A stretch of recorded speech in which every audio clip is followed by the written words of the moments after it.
The late afternoon sun cast long shadows across the dusty auction grounds of Ridgeview, Colorado, where Victor Hawthorne stood center ring. His expensive boots planted firmly in the dirt, announcing his challenge to the anxious crowd. Anyone who could tame the notorious wild Mustang Storm Rider in just 5 minutes would win the horse free of charge. But failure meant paying $5,000. The locals exchanged nervous glances, having witnessed 3 professional trainers hospitalized, trying to break this living legend of the mountains. Then through the murmuring crowd stepped 12-year-old Sophia Hartley in faded overalls, carrying nothing but a simple rope and an apple in her pocket.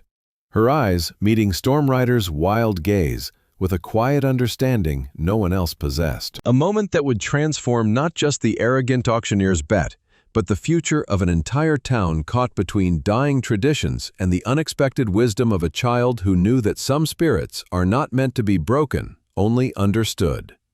Ridgeview, Colorado had seen better days. Once a thriving ranching community nestled in the shadow of the Rockies, it now bore the weathered look of a town slowly fading into history. Main Street storefronts displayed more "for sale" signs than merchandise, and the annual livestock auction, once the crowning event of the season, had dwindled to a shadow of its former glory. No one felt this decline more keenly than Victor Hawthorne. Standing 6'2" in his custom-made boots, his silver hair slicked back beneath his black Stetson, he surveyed the auction grounds with narrowed eyes. His family had run these auctions for 3 generations, but this year's crowd was the smallest he had ever seen. "Pathetic turnout," he muttered to his son Ethan, who stood attentively at his side. "Half the ranchers in the county used to fight for spots at this auction." Ethan nodded, adjusting his own hat, a perfect mirror of his father's. "Times are changing, Dad. People are selling out, moving to cities." Victor's jaw tightened. "Not if I have anything to say about it. Today's going to put Ridgeview back on the map." Behind them, in a specially reinforced corral, stood the centerpiece of Victor's grand plan, a magnificent black Mustang with a white lightning streak down his chest. The horse paced restlessly, muscles rippling beneath his gleaming coat, eyes wild with barely contained fury. 3 ranch hands stood guard, nervously clutching cattle prods. "You sure about this, mister?" Hawthorne, one of the hands asked, flinching as the Mustang kicked violently at the corral wall. "That beast nearly took Jim's arm off yesterday." Victor waved dismissively. "That's the whole point. Everyone within 100 miles has heard about Storm Rider, the wild Mustang that cannot be broken, the ghost of the mountains. And you are really going to let people try to tame him right here?" The ranch hand eyed the Mustang dubiously for $5,000. "You bet I am." Victor's smile did not reach his eyes. "And when they fail, which they will, Storm Rider's reputation grows, and so does mine." Ethan frowned. "And if someone actually manages it?" Victor laughed. "Not a chance. 3 professional trainers have tried. 2 ended up in the hospital. 1 quit the business altogether. This horse is the devil himself." The crowd around the auction grounds had grown, drawn by the rumors of Hawthorne's challenge. Victor himself stood in the center of the corral now, microphone in hand, playing to the audience with the practiced ease of a showman. "Ladies and gentlemen," his voice boomed across the grounds, "what you are about to witness is truly extraordinary. Behind me stands Storm Rider, the untamable spirit of the mountains. For years, this magnificent beast has eluded the best wranglers in Colorado. 3 professional trainers have tried to break him. All have failed." The crowd murmured appreciatively, straining to see the Mustang that was now being led into the main corral by 4 nervous handlers. Even from a distance, the horse's distress was palpable. The way he tossed his head, the whites of his eyes visible, his nostrils flared with fear disguised as aggression. "Today," Victor continued, "I am offering a challenge. 5 minutes with this horse. If anyone here can get Storm Rider to willingly accept a saddle and bridle within that time, the horse is yours free of charge." A pause for dramatic effect. "But," he added with a cold smile, "if you fail, you pay me $5,000 for wasting my time." The crowd buzzed with excitement and disbelief. $5,000 was more than many of them made in months. "That's robbery," someone muttered. He knows nobody can tame a wild Mustang in 5 minutes. He is just showing off. "Any takers?" Victor challenged, scanning the crowd. "Surely there is someone here brave enough or skilled enough to try." A tall man in worn jeans and a rodeo jacket stepped forward. "I will take that bet, Hawthorne." It was Jack Riley, a former rodeo champion who now trained horses for wealthy clients. He had a reputation for getting results by any means necessary. "Ah, Jack Riley!" Victor's grin widened. "A professional. This should be interesting. 5 minutes on the clock, $5,000 on the line. Let us see what you have got." The crowd pressed forward as Jack entered the corral, a rope and saddle in hand. His approach was confident, practiced, but tension showed in his shoulders. Storm Rider sensed it too. The Mustang's ears flattened against his head, his powerful body coiling like a spring. Jack moved in quickly, trying to corner the horse against the corral wall. For a moment, it seemed like his strategy might work. Then, with lightning speed, Storm Rider reared up, hooves slashing through the air inches from Jack's face. The crowd gasped. Jack stumbled backward, dropping his rope. Storm Rider charged, forcing Jack to dive under the lowest corral rail to escape. The timer had not even reached 2 minutes. "Better luck next time, Jack," Victor called out, not bothering to hide his amusement. "That will be $5,000. Jack dusted himself off, face red with embarrassment. "That horse is impossible. He is not just wild, there is something wrong with him." Victor shrugged. "A bet's a bet." 2 more men tried their luck. A ranch hand from a neighboring property lasted 3 minutes before Storm Rider cornered him against the rails. A self-proclaimed horse whisperer from Denver did not even make it into the corral. Storm Rider's violent reaction to his approach.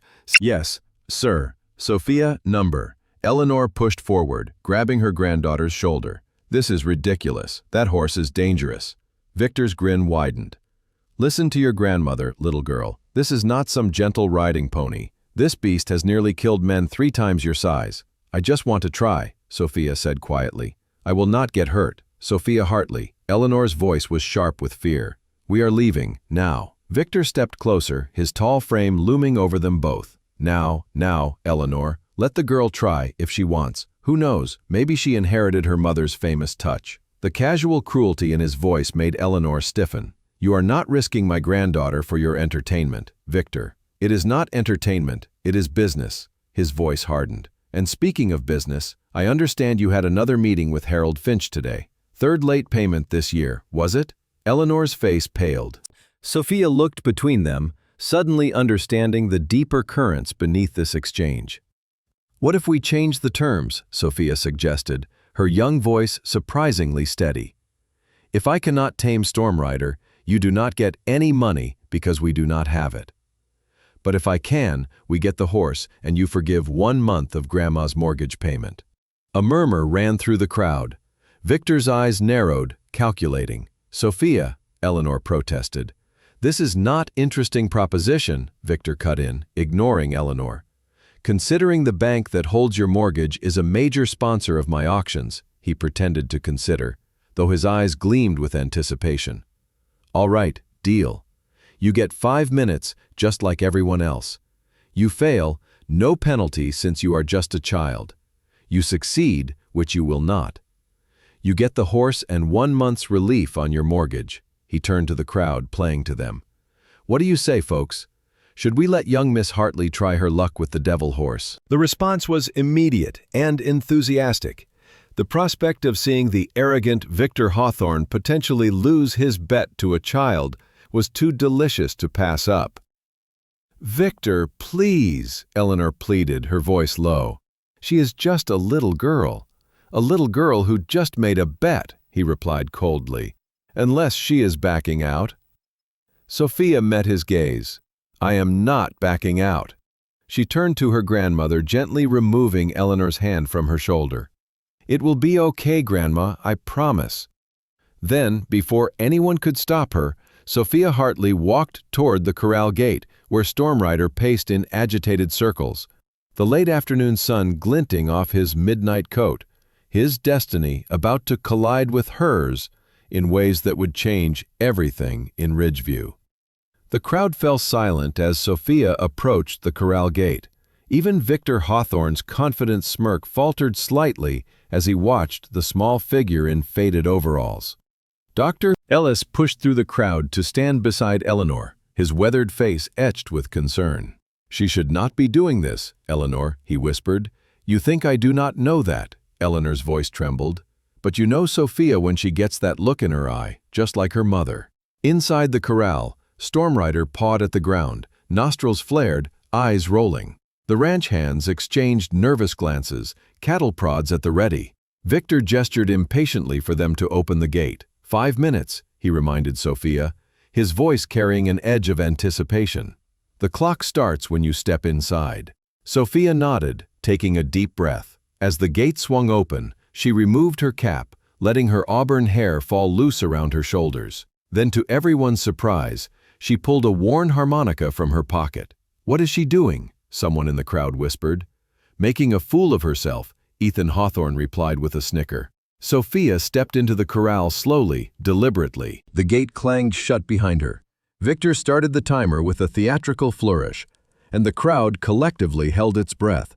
For several seconds, Sophia just stood there, making no move toward Stormrider. The Mustang backed away, maintaining the maximum distance between them. His ears flicked nervously, but he did not charge or rear, not yet. Then Sophia began to play. The simple melody that emerged from the harmonica was soft, almost hesitant. A few notes, a pause, then a few more. The crowd exchanged confused looks.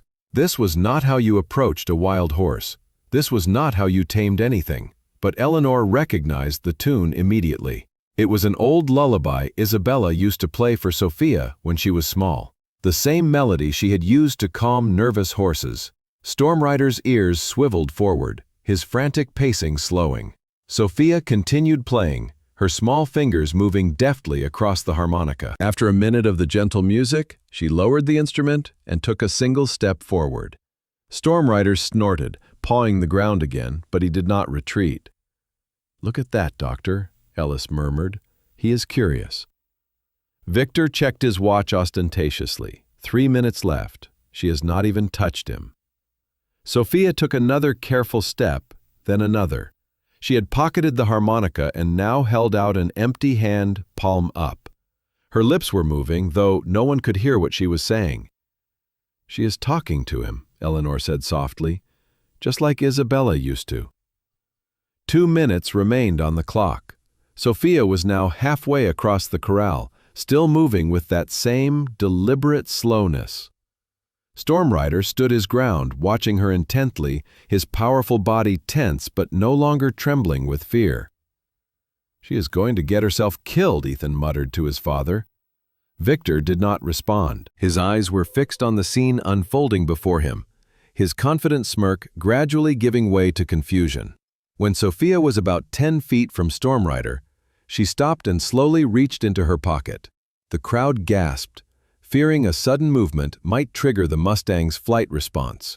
But Sophia withdrew only an apple, which she placed on the ground before taking 2 steps backward. "Smart," Dr. Ellis nodded approvingly. "She is giving him the choice." Stormrider's nostrils flared, catching the scent. His ears flicked forward in interest, though he made no immediate move toward the offering. 1 minute remained. Victor was no longer checking his watch. The crowd had gone completely silent, collectively holding their breath. Sophia began humming the lullaby now, the same melody she had played on the harmonica. Her voice was soft, but in the silence of the auction grounds, it carried with surprising clarity. She knelt in the dirt, making herself smaller, less threatening. 30 seconds. Stormrider took one hesitant step forward, then another. His eyes never left Sophia, but the wild panic had been replaced by something else, a guarded curiosity. "I will be damned," someone whispered from the crowd. 20 seconds. Stormrider was now just a few feet from the apple. From Sophia, the Mustang lowered his head cautiously, nostrils working as he caught her scent. Sophia remained perfectly still, humming quietly, her eyes lowered submissively. 10 seconds. With a final tentative step, Stormrider reached the apple. He sniffed it carefully, then took it delicately between his teeth. As he chewed, Sophia slowly, so slowly, raised her hand. 5 seconds. The Mustang tensed but did not pull away. Sophia's small hand hovered in the air between them, an invitation rather than a demand. 3 seconds. Stormrider swallowed the apple. His dark eyes studied Sophia's outstretched hand. 2 seconds. The Mustang took a step closer. 1 second. Stormrider's velvety muzzle touched Sophia's palm. "Time," Victor called out, his voice strangely hoarse. But no one was listening to him anymore. The crowd watched, mesmerized, as the wild Mustang that had terrorized 3 professional trainers gently nuzzled the hand of a 12-year-old girl in faded overalls. "She did it," Eleanor whispered, tears welling in her eyes. "My God, she actually did it." Dr. Ellis squeezed her shoulder. Isabella would be so proud. Sophia slowly rose to her feet, her hand still resting on Stormrider's muzzle. With her other hand, she reached up and gently stroked his neck. The Mustang's eyes half closed, his breathing steady and calm. The silence broke as the crowd erupted in cheers and applause. Sophia turned, startled by the sudden noise, and Stormrider tensed, but he did not bolt. Instead, he stayed beside her, as if drawing courage from her presence. Victor Hawthorne stood frozen, the stopwatch still in his hand, his face drained of color, his confident smirk long gone. Ethan approached him, speaking urgently into his ear, but Victor shook him off. "The bet," Eleanor called out, pushing forward. "She won the bet, Victor." Hawthorne's jaw tightened. She did not saddle him. The terms were clear. Saddle and bridle within 5 minutes. A murmur of disapproval rippled through the crowd. Dr. Ellis stepped forward, his normally gentle demeanor hardened with anger. "That is not what you said, Hawthorne. You said tame him, and by God, that is exactly what she did." Voices rose in agreement. Jack Riley, the rodeo champion who had failed so spectacularly, nodded vigorously. "The doc's right. You said tame him, not saddle him." Victor looked around, feeling the crowd turning against him. His eyes narrowed as they landed on Sophia, still standing calmly beside Stormrider in the center of the corral. "Fine," he snapped. "She got lucky. The horse gets 1 apple, and suddenly he is a pet. That does not mean she won." Sheriff Luke Donovan's authoritative voice cut through the argument. The tall lawman had been watching from the edge of the crowd. "Pay up, Victor. The girl won fair and square." Trapped by his own public challenge and the witness of the entire town, Victor forced a tight smile. "Of course, a bet's a bet. The horse is hers." He turned to Eleanor. "And I will speak to Harold about that mortgage payment." Ethan grabbed his father's arm. "Dad, you cannot be serious. That horse is worth— I know exactly what he is worth." Victor cut him off sharply. He looked back at Sophia, his expression unreadable. "Congratulations, Miss Hartley. It seems you inherited more than just your mother's looks." Victor Hawthorne stood in the fading light of the Ridgeview auction grounds, his silver hair catching the last rays of the sun beneath his black Stetson. The crowd still buzzed with the shock of Sophia Hartley's triumph over Stormrider, but Victor's mind was already racing ahead, calculating. He had built his family's legacy on these auctions, 3 generations of Hawthornes turning livestock sales into spectacles that drew ranchers from across Colorado. Yet this year, the sparse turnout had stung his pride. Ridgeview was slipping away, its ranches sold off to city developers, its traditions eroding like the weathered cliffs that framed the town. Victor refused to let his legacy crumble with it. He turned to his son Ethan, who stood at his side, his own hat a mirror of his father's. "We need to make this work, Ethan. This town depends on us, even if they do not know it yet." Ethan nodded, though his eyes betrayed a flicker of doubt. "The Mustang was supposed to be the draw, Dad. You said no one could tame him. Now a kid did it in 5 minutes." Victor's jaw tightened, his voice low and sharp. "That girl got lucky. An apple and a harmonica do not make a trainer. Stormrider is still the centerpiece of tomorrow's auction. We will spin this into a story. The Miracle Girl of Ridgeview. It will bring crowds, buyers, attention." Ethan adjusted his hat, his expression uneasy. And if people start believing her way works better than ours? Victor's eyes narrowed, scanning the dispersing crowd. They will not. People want results, not fairy tales. We will show them what real horsemanship looks like. Behind them, in the reinforced corral, Storm Rider stood under the watchful eyes of 3 ranch hands, their cattle prods still gripped tightly. The Mustang's black coat gleamed, his white lightning streak stark against the gathering dusk. He pawed the ground, less frantic now but still alert, as if sensing the weight of Victor's plans. "You sure we should keep pushing this, Mr. Hawthorne?" one of the hands, a weathered man named Caleb, asked cautiously. "That horse is no joke. Nearly broke Jim's arm yesterday." Victor waved him off, his voice dismissive. "That is exactly why he is perfect. Everyone from here to Denver knows about Storm Rider, the ghost of the mountains. Untamable. Or so they thought, until today." Caleb glanced at the corral, unconvinced. "For $5,000 a try?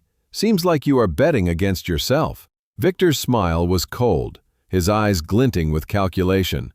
"When they fail, and they will, it only makes the legend bigger. And when we sell him tomorrow, the bids will climb higher than ever." Victor's ambition was not just about profit. Ridgeview's decline mirrored his own fears of irrelevance. The town had once been a hub for ranchers, its auctions a yearly pilgrimage where deals were struck over handshakes and whiskey. Now, half the storefronts on Main Street stood empty, their windows papered with faded for sale signs. Families like the Hartleys clung to their land, but developers circled, offering cash to those desperate enough to sell. Victor saw himself as the town's last bastion, a man who could turn back the tide of progress with one bold move. Storm Rider was that move. A wild Mustang, captured after years evading wranglers, his reputation alone could draw attention back to Ridgeview. But Sophia's unexpected success had thrown a wrench into his plans, and Victor was not a man who tolerated being upstaged, especially by a child. Ethan shifted uncomfortably, sensing his father's growing agitation. "What about the Hartleys, that mortgage deal you made with the girl? You really going to let Harold forgive a payment?" Victor's lips curled into a thin smile. "Harold Finch does what I tell him. The bank holds their loan, and I hold the bank. 1 month's relief will not save their ranch. It is only a matter of time before they sell." Ethan frowned, his voice low. "People are talking, Dad. They saw what Sophia did. They are calling it a miracle." Victor's expression darkened. "Let them talk. By tomorrow, they will see the truth. That horse will be back in my corral, one way or another." As the last of the crowd drifted away, Victor's thoughts turned to the broader stakes. Ridgeview sat on valuable land, its water rights tied to Eagle Creek, a lifeline in the worsening drought that plagued the region. Developers had approached him with offers to build resorts, casinos, even a golf course, promising wealth beyond what auctions could ever yield. But Victor was no city man. He was a rancher, born and bred, and he believed Ridgeview could be saved by doubling down on its roots. Storm Rider was not just a horse, he was a symbol of the wild, untamed spirit Victor wanted to sell to the world. If he could control that spirit, he could control the narrative of Ridgeview's future. But Sophia Hartley, with her quiet confidence and her mother's harmonica, had challenged that control in a way he had not anticipated. Across town, in a small veterinary clinic that had seen better days, Sophia Hartley sat cross-legged on the floor, feeding an injured fox kit with a dropper. The afternoon sunlight streamed through dusty windows, illuminating the gentle precision of her movements. "That is it, little one," she whispered, her voice barely audible. "Just a bit more now." Dr. Thomas Ellis watched from his cluttered desk, a smile crinkling his weathered face. "You have got the touch, Sophia. That fox would not take food from me for 3 days." Sophia shrugged, her auburn hair falling across her freckled face. "He was just scared. Animals understand fear better than people think." Dr. Ellis nodded, his expression thoughtful. "Your mother had the same gift." At the mention of her mother, Sophia's shoulders tensed slightly, but she continued feeding the fox without looking up. Isabella Hartley had been gone for 5 years, killed in a truck accident alongside her husband, Daniel, on a stormy mountain road. In Ridgeview, people still spoke of Isabella's remarkable way with horses, especially the difficult ones other trainers had given up on. She had a method, a philosophy of partnership rather than dominance, that had earned her respect among the town's older ranchers, though many dismissed it as impractical. Dr. Ellis had been her closest friend, and his clinic was a second home to Sophia, a place where she could feel close to her mother's memory. The bell above the clinic door jingled, and Eleanor Hartley entered, her tall, angular frame still strong despite her 68 years. Her gray hair was pulled back in a practical bun, and her faded jeans and work shirt bore the honest dirt of morning chores. "There you are," she said, spotting her granddaughter on the floor. "I have been looking all over for you." "Sorry, Grandma," Sophia replied, gently placing the fox kit back in its makeshift nest. Dr. Ellis needed help with the new rescues. "I am grateful for it," the veterinarian added quickly. "Best volunteer I have ever had." Eleanor's stern expression softened slightly. "Well, we need to get going. The bank is only open until 4, and we need to talk to Mr. Finch about the mortgage payment." Sophia's face fell. She knew what those conversations were like. Her grandmother's proud, straight back gradually bowing under the weight of financial realities she could not control. The Hartley family ranch had been struggling for years, especially since her parents' accident. The alfalfa crops were not enough to keep up with the loan, and the bank's patience was wearing thin. "Actually," Dr. Ellis interjected, reaching for his wallet, "I was hoping to pay Sophia for her help this week. $20 for all those hours. It is not much, but—" "We are not taking charity, James," Eleanor cut him off, though her voice was gentle. "You have helped us enough over the years. It is not charity, it is wages fairly earned," he insisted. But Eleanor was already shaking her head. "Let us go, Sophia." Outside, as they walked toward the bank, Sophia noticed unusual activity around the auction grounds. "What is going on over there? I thought the auction was not until tomorrow." Eleanor followed her gaze, her expression darkening. "Victor Hawthorne's latest spectacle. He has brought in some wild Mustang from the mountains. Been advertising all week about how dangerous it is." "A Mustang from which herd?" Sophia asked, her curiosity piqued. "The one that roams near Eagle Canyon, I think. They say this one has been evading capture for years. Hawthorne's calling him Storm Rider." Sophia stopped walking, her eyes growing wide. "The black one with the white mark like lightning down his chest." Eleanor nodded slowly. "You have seen him before?" "Last summer, when I was helping Dr. Ellis check on the Hendersons' cattle up in the north pasture." Sophia's voice grew animated. "He was standing on the ridge above us, watching. Dr. Ellis said he was the leader of the herd. He was beautiful, Grandma." Eleanor's expression grew grimmer. "Well, he is in Hawthorne's corral now, and knowing Victor, that horse is just another way to make money off spectacle." At the bank, their conversation with Harold Finch went as expected. The balding manager sat behind his imposing desk, glasses perched on his nose as he reviewed their account with exaggerated concern. "Eleanor," he said, his voice a practiced blend of sympathy and firmness, "this is the 3rd month you have been late. The bank has been very patient because of your history in this community, but I am afraid we will need payment by the end of the month." Eleanor interrupted, her back ramrod straight. "The alfalfa crop is coming in strong this year." Harold sighed, removing his glasses. "It is not just this payment, it is the pattern. Since Daniel and Isabella's accident, the ranch has been." "The ranch is fine," Eleanor said sharply. "We have weathered worse than this." Sophia sat quietly beside her grandmother, her eyes wandering to the photographs on Harold's wall. One caught her attention, Harold standing proudly next to Victor Hawthorne at a charity event, both men grinning broadly at the camera. Another showed them shaking hands at a bank board meeting. "I understand your pride, Eleanor," Harold continued, "but at some point you need to be practical. Victor Hawthorne has made a very generous offer for your property. The amount would settle your debt and leave you with a comfortable nest egg." Eleanor's hand tightened on her purse. "My son built that ranch with his own 2 hands. It is where my granddaughter was born. It is not for sale." Harold leaned back, his tone firm. "With all due respect, it might not be your choice much longer." The walk back from the bank was silent, Eleanor's face set in grim determination, Sophia trailing slightly behind. As they passed the auction grounds, the growing crowd caught Sophia's attention. "Can we stop and see?" she asked hesitantly, knowing her grandmother's feelings about Victor Hawthorne. Eleanor looked like she might refuse, then sighed.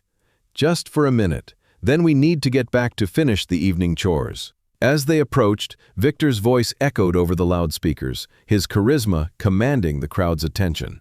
Sophia's eyes locked onto Stormrider, who paced the corral, his distress evident in every tense muscle.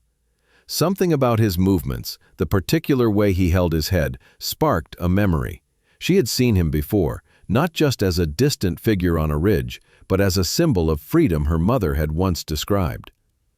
Isabella had spoken of the Eagle Canyon herd, of their leader who embodied the wild spirit of the mountains. Sophia's heart quickened. This was no ordinary horse, and Victor's challenge was no ordinary bet. It was a battle for something bigger, something her mother had fought for, something Sophia felt stirring within her own young heart. Sophia Hartley and her grandmother Eleanor walked silently from the Ridgeview auction grounds toward the town's only bank, their footsteps heavy on the cracked pavement of Main Street.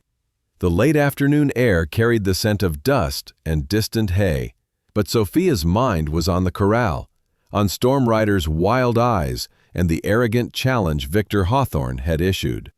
She could still hear the crowd's murmurs, their mix of awe and skepticism, as she thought of the Mustang's distress. Eleanor's face was set in a mask of determination, her shoulders squared against the weight of the conversation they were about to have. The Hartley Ranch, a 20-acre patch of rolling land at the edge of town, was slipping through their fingers. And today's meeting with Harold Finch, the bank manager, promised no reprieve.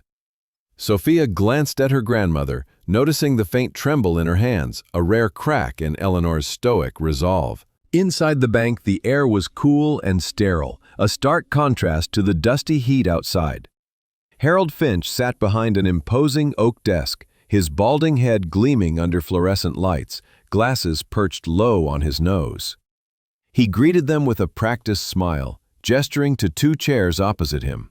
"Eleanor," he began, his voice a careful blend of sympathy and authority, "I am afraid we need to discuss your account. This is the third month you have been late on the mortgage payment. The bank has been patient, given your family's history in Ridgeview, but we cannot extend leniency indefinitely." Eleanor's back stiffened, her voice steady despite the strain in her eyes. "The alfalfa crop is coming in strong this year, Harold. We will make the payment by the end of the month." Harold sighed, removing his glasses and rubbing the bridge of his nose. "It is not just this payment, Eleanor. It is the pattern. Since Daniel and Isabella's accident 5 years ago, the ranch has struggled. You know this as well as I do." Eleanor's hand tightened on her purse, her knuckles whitening. "The ranch is fine. We have weathered worse than this." Sophia sat quietly, her gaze wandering to the walls adorned with framed photographs. One caught her eye, Harold standing shoulder to shoulder with Victor Hawthorne at a charity gala, both men grinning broadly, their hands clasped in a show of camaraderie. Another showed them at a bank board meeting, Victor's silver hair unmistakable under his Stetson. Sophia's stomach tightened. The connection between the bank and the auctioneer was no coincidence. Harold leaned forward, his tone softening but firm. "I understand your pride, Eleanor, but you need to be practical. Victor Hawthorne has made a generous offer for your property. It would settle your debt in full and leave you with a substantial nest egg. Enough to start over, maybe even move closer to the city." Eleanor's eyes flashed with defiance. "My son built that ranch with his own 2 hands. It is where my granddaughter was born, where Isabella raised her. It is not for sale." Harold leaned back, his expression unyielding. "With all due respect, it might not be your choice much longer. The bank has its limits, and the board is watching closely." Sophia's heart sank as she watched her grandmother's face, the proud lines etched deeper by years of loss and struggle. The accident that took her parents, Daniel and Isabella, had been a wound that never fully healed. Whispers around town had always hinted at something more sinister than a truck skidding off a mountain road in a storm. Sophia had overheard fragments of conversations between Eleanor and Dr. Thomas Ellis, mentions of tampered brake lines, and Isabella's activism against land development. Nothing had ever been proven, but the suspicion lingered like a shadow. Now, seeing Harold's cozy photos with Victor, those whispers felt sharper, more urgent. Sophia's eyes drifted to a corner of Harold's desk, where a folded piece of paper peeked out from under a ledger. The edge showed a printed email, the subject line barely visible, Eagle Creek Survey. Her pulse quickened. Eagle Creek ran through their ranch, its water rights a quiet but powerful asset in a drought-stricken region. Eleanor stood, signaling the end of the meeting. "We will manage, Harold. We always have. Thank you for your time." Harold nodded, his smile tight. "Do not wait too long, Eleanor. The board meets next week." As they stepped back into the sunlight, the weight of the conversation settled over them. Sophia trailed slightly behind, her mind racing. "Victor Hawthorne wants our land, does he not?" she asked quietly, breaking the silence. Eleanor's steps slowed, her expression grim. "He has wanted it for years. It is not just about the land, it is the water. Eagle Creek is one of the last reliable sources around here, and with the drought worsening, it is worth more than gold to men like Victor." "Why does he care so much?" Sophia pressed, her young voice steady despite the knot in her chest. "He has his auctions, his money," Eleanor sighed, glancing toward the distant mountains. "Victor sees Ridgeview as his kingdom. He thinks he can control everything, the land, the water, even the wild horses like Stormrider. Your mother stood in his way, Sophia. She fought his plans to develop Eagle Canyon, to turn it into resorts and strip malls. That is why he is circling us now, using the bank to tighten the noose." Sophia's eyes widened. "Is that why Mom and Dad?" She could not finish the sentence, the thought too heavy. Eleanor stopped walking, placing a hand on Sophia's shoulder. "We do not know for sure, sweetheart, but I have never trusted Victor Hawthorne, and neither should you." As they neared the auction grounds again, the crowd had grown thicker, drawn by the spectacle of Victor's challenge. Sophia's gaze was pulled to the corral, where Stormrider still paced, his black coat gleaming, his white lightning streak a stark reminder of the freedom he once had. "Can we stop and see?" she asked hesitantly, knowing Eleanor's disdain for Victor. Eleanor hesitated, her face softening at Sophia's earnest expression. "Just for a minute. We have chores waiting at the ranch." They joined the edge of the crowd, a diverse mix of ranchers, townsfolk, and curious visitors. Among them, Sophia spotted Maria Alvarez, a Latina horse trainer known for her skill with difficult colts, and Raj Patel, a local shopkeeper whose family had settled in Ridgeview a generation ago. Their presence grounded the scene, a reminder that Ridgeview, though fading, was a tapestry of voices and histories. Victor stood in the corral's center, microphone in hand, his voice booming with showman's flair. "Ladies and gentlemen, what you are about to witness is truly extraordinary. Behind me stands Stormrider, the untamable spirit of the mountains. For years, this beast has eluded Colorado's best wranglers. 3 professionals have tried to break him. All have failed. Stormrider was led into the main corral by 4 handlers, their faces taut with nerves. His head tossed, nostrils flared, the whites of his eyes betraying fear, mistaken for fury. Sophia felt a pang in her chest, recognizing the same terror she had seen in the fox kit at Dr. Ellis's clinic. "Today," Victor continued, "I offer a challenge. 5 minutes with this horse. If anyone can get Stormrider to accept a saddle and bridle, he is yours free of charge. But if you fail, you owe me $5,000. The crowd buzzed, some scoffing at the audacity, others intrigued by the stakes. "That is robbery," Eleanor muttered. "He knows no one can tame a wild Mustang in 5 minutes. He is just showing off." Sophia's eyes remained fixed on Stormrider, his movements triggering a memory from last summer. She had been with Dr. Ellis checking cattle in the north pasture when she saw a black Mustang on a ridge, his white streak catching the sunlight. Dr. Ellis had called him the leader of the Eagle Canyon herd, a symbol of untamed beauty. "That is him," she whispered, her voice barely audible. Eleanor glanced at her, concerned. "You are sure?" Sophia nodded, her heart racing. "I know it is him, Grandma. He is not dangerous, he is just scared." Eleanor's expression softened, but her voice held a warning. "Stay away from that corral, Sophia. Victor Hawthorne is not a man to be trifled with. As Victor scanned the crowd for takers, Sophia felt a pull she could not explain. Stormrider's gaze met hers across the dusty arena, and for a moment the world stilled. She saw not a beast, but a kindred spirit, trapped and misunderstood. Her mother's words echoed in her mind. Animals feel fear just like we do. You have to listen, not force. Sophia took a step forward, her small frame barely noticeable in the crowd.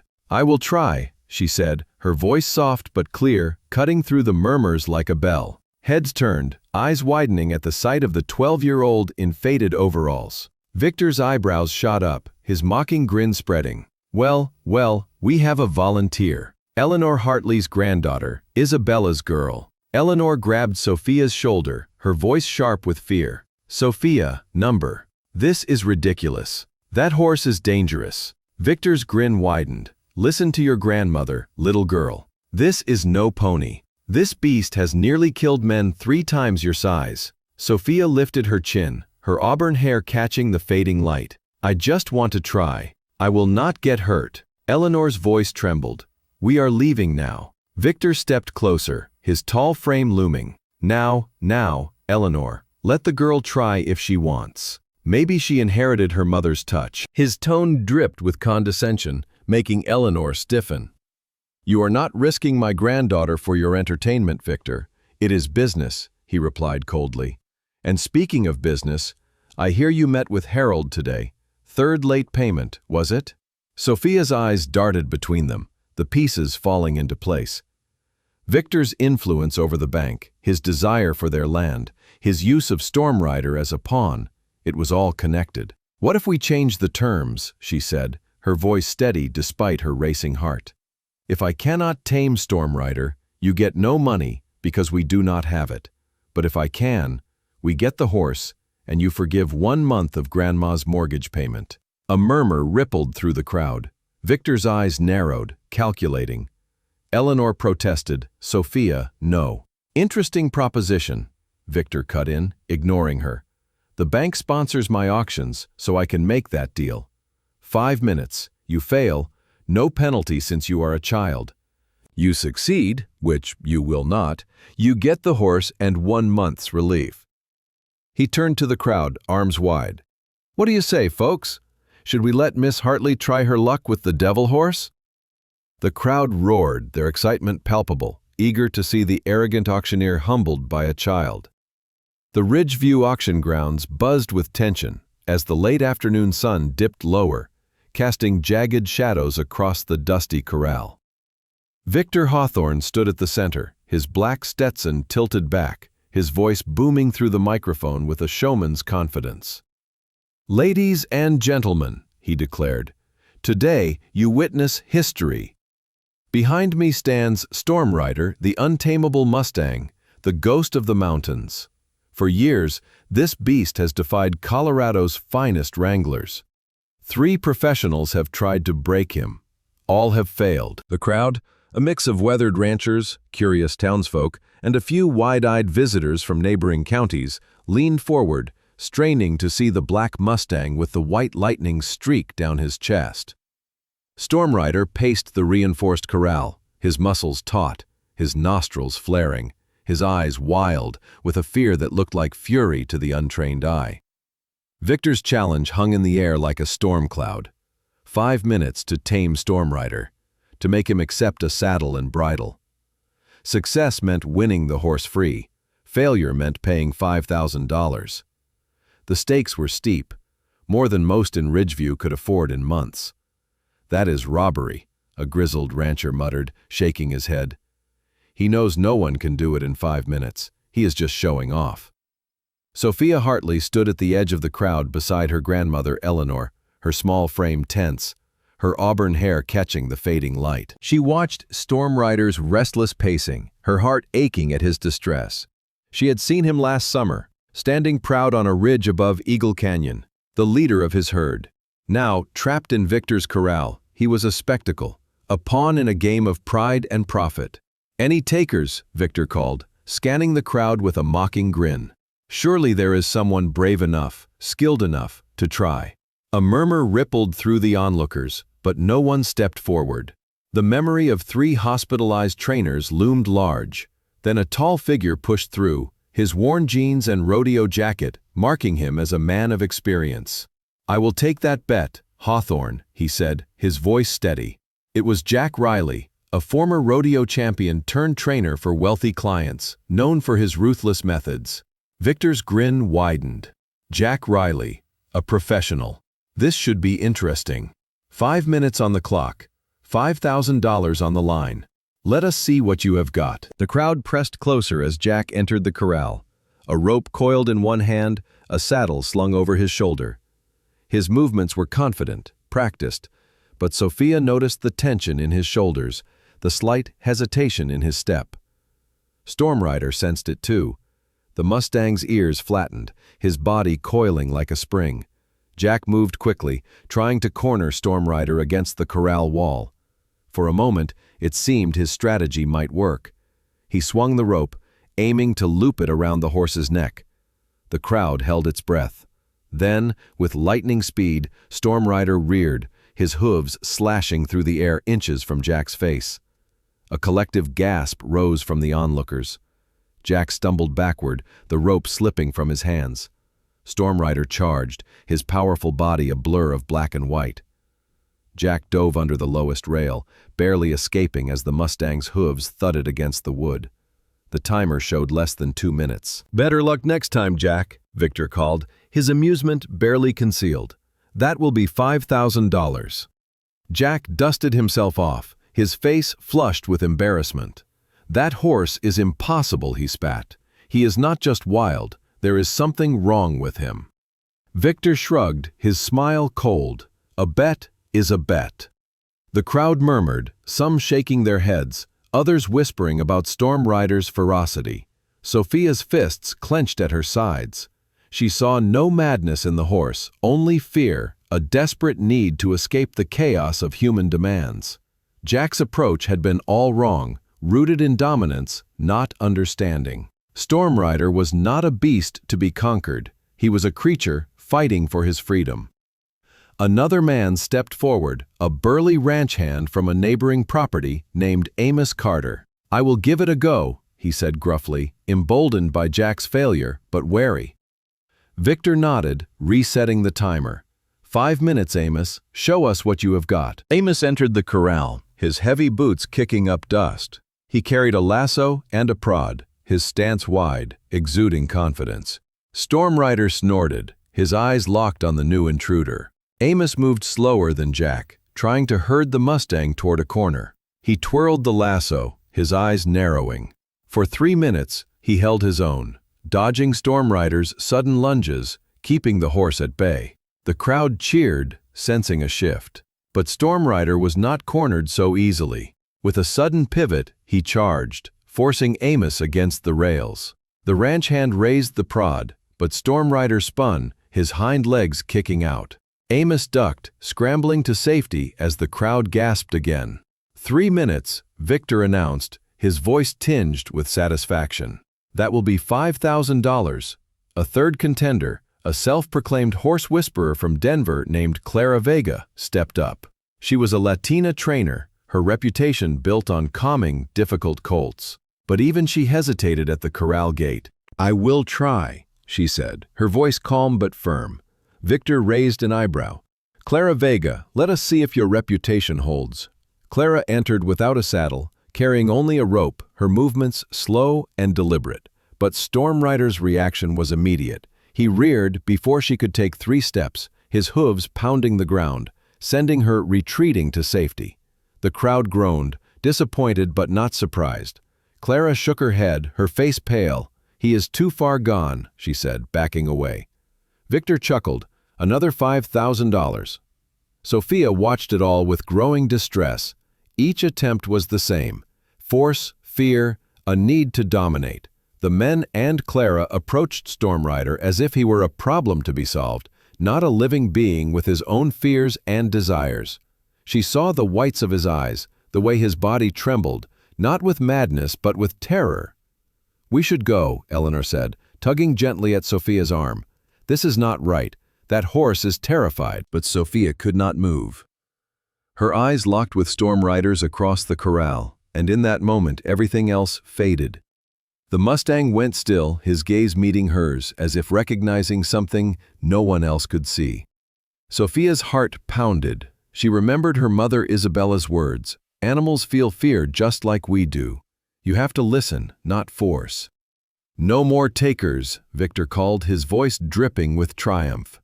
No one else brave enough to try their luck with the mighty storm rider.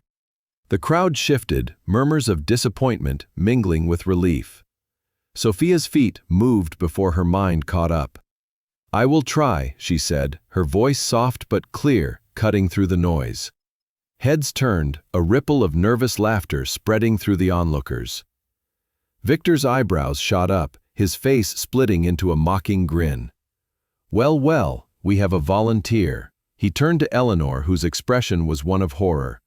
"Eleanor Hartley's granddaughter, if I am not mistaken."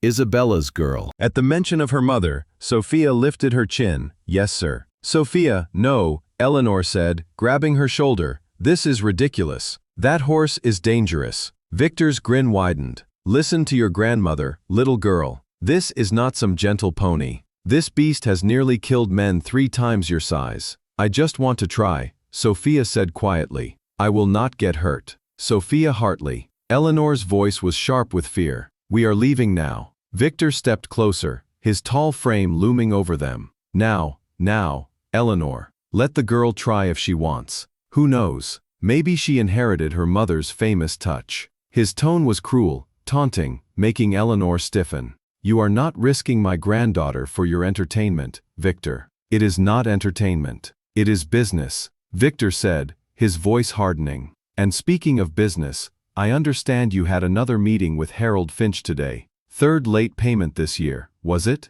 Eleanor's face paled, her hand tightening on Sophia's shoulder. Sophia looked between them, the pieces clicking into place.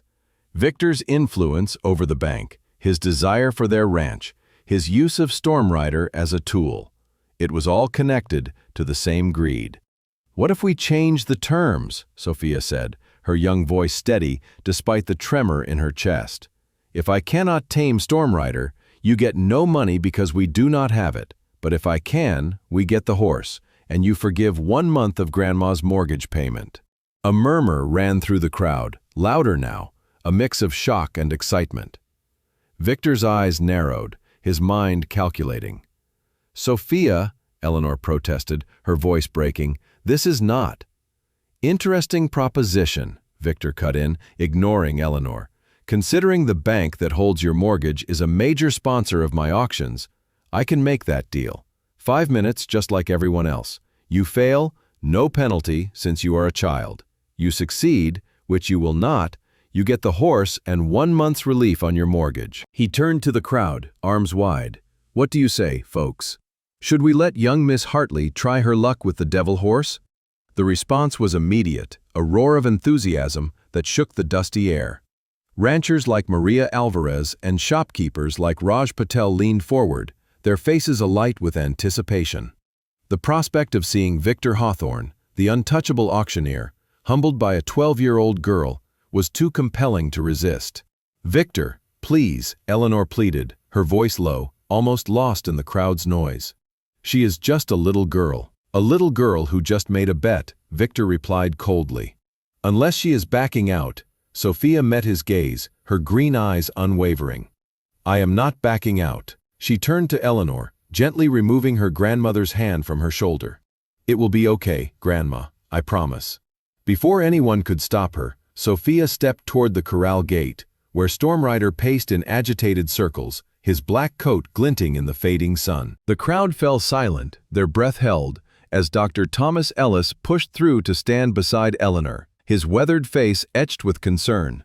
"She should not be doing this, Eleanor," he whispered. "You think I do not know that," Eleanor replied, her voice trembling. "But you know Sophia when she gets that look in her eye, just like Isabella." Sophia took a deep breath, her small hand clutching the rope and apple in her pocket, ready to face the untamable Mustang and the weight of a town's expectations. The Ridgeview auction grounds pulsed with anticipation as Sophia Hartley's quiet declaration, "I will try," hung in the dusty air.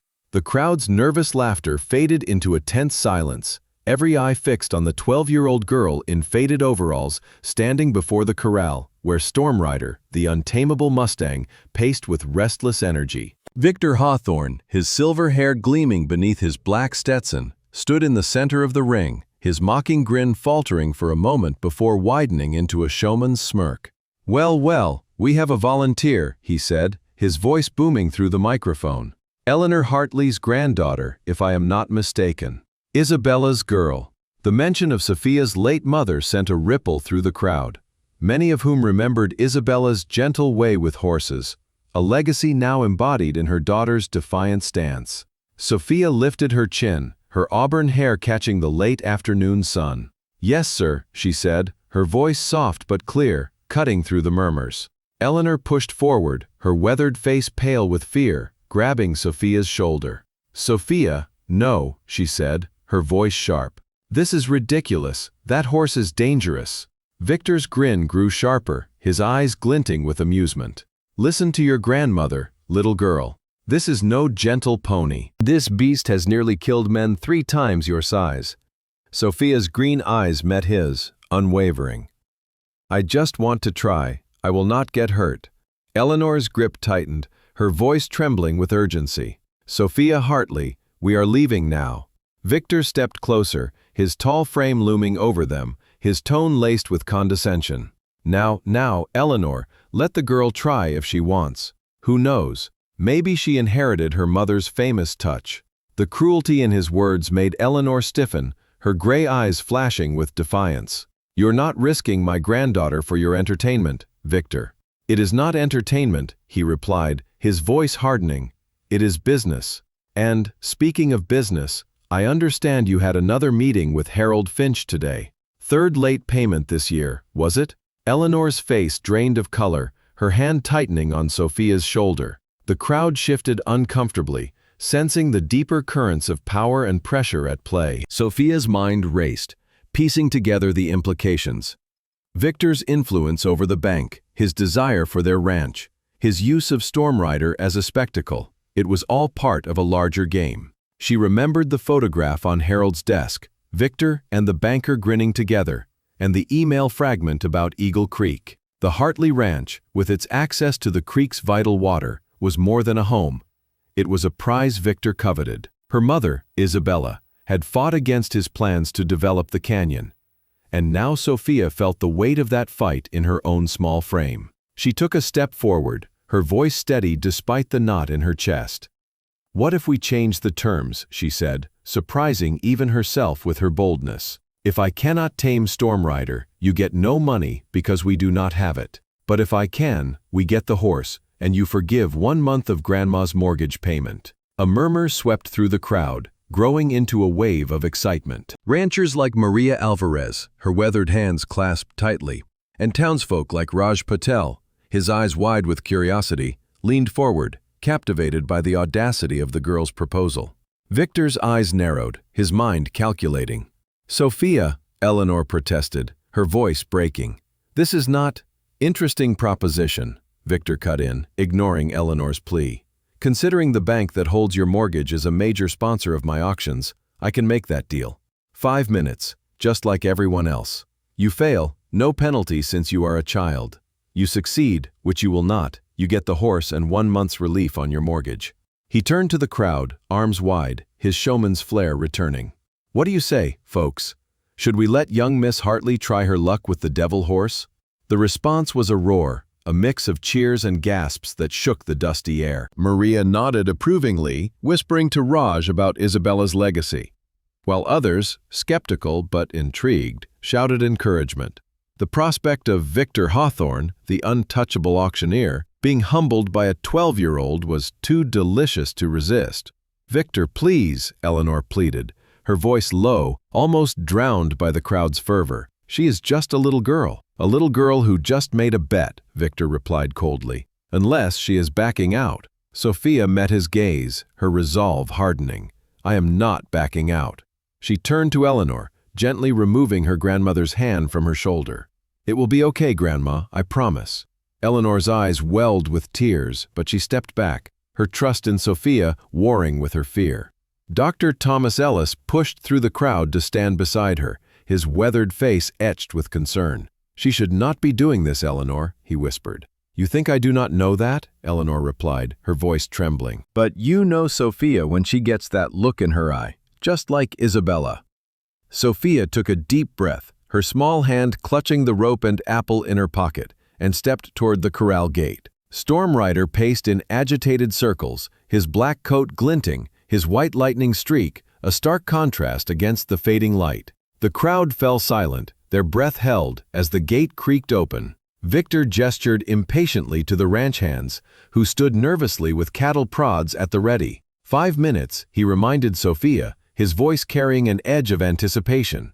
"The clock starts when you step inside." Sophia nodded, her heart pounding, but her focus sharp. She removed her cap, letting her auburn hair fall loose around her shoulders, and pulled a worn harmonica from her pocket. The crowd stirred, confused. "What is she doing?" a voice whispered. "Making a fool of herself," Ethan Hawthorne muttered with a snicker, standing beside his father. Sophia stepped into the corral, her movements slow and deliberate. The gate clanged shut behind her, and Victor started the timer with a theatrical flourish. The crowd held its collective breath.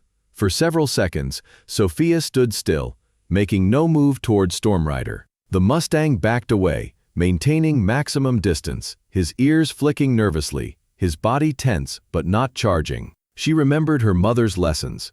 Animals feel fear just like we do. You have to listen, not force. She raised the harmonica to her lips and began to play, a soft, hesitant melody, the same lullaby Isabella had used to calm her as a child and soothe nervous horses. The crowd exchanged bewildered glances.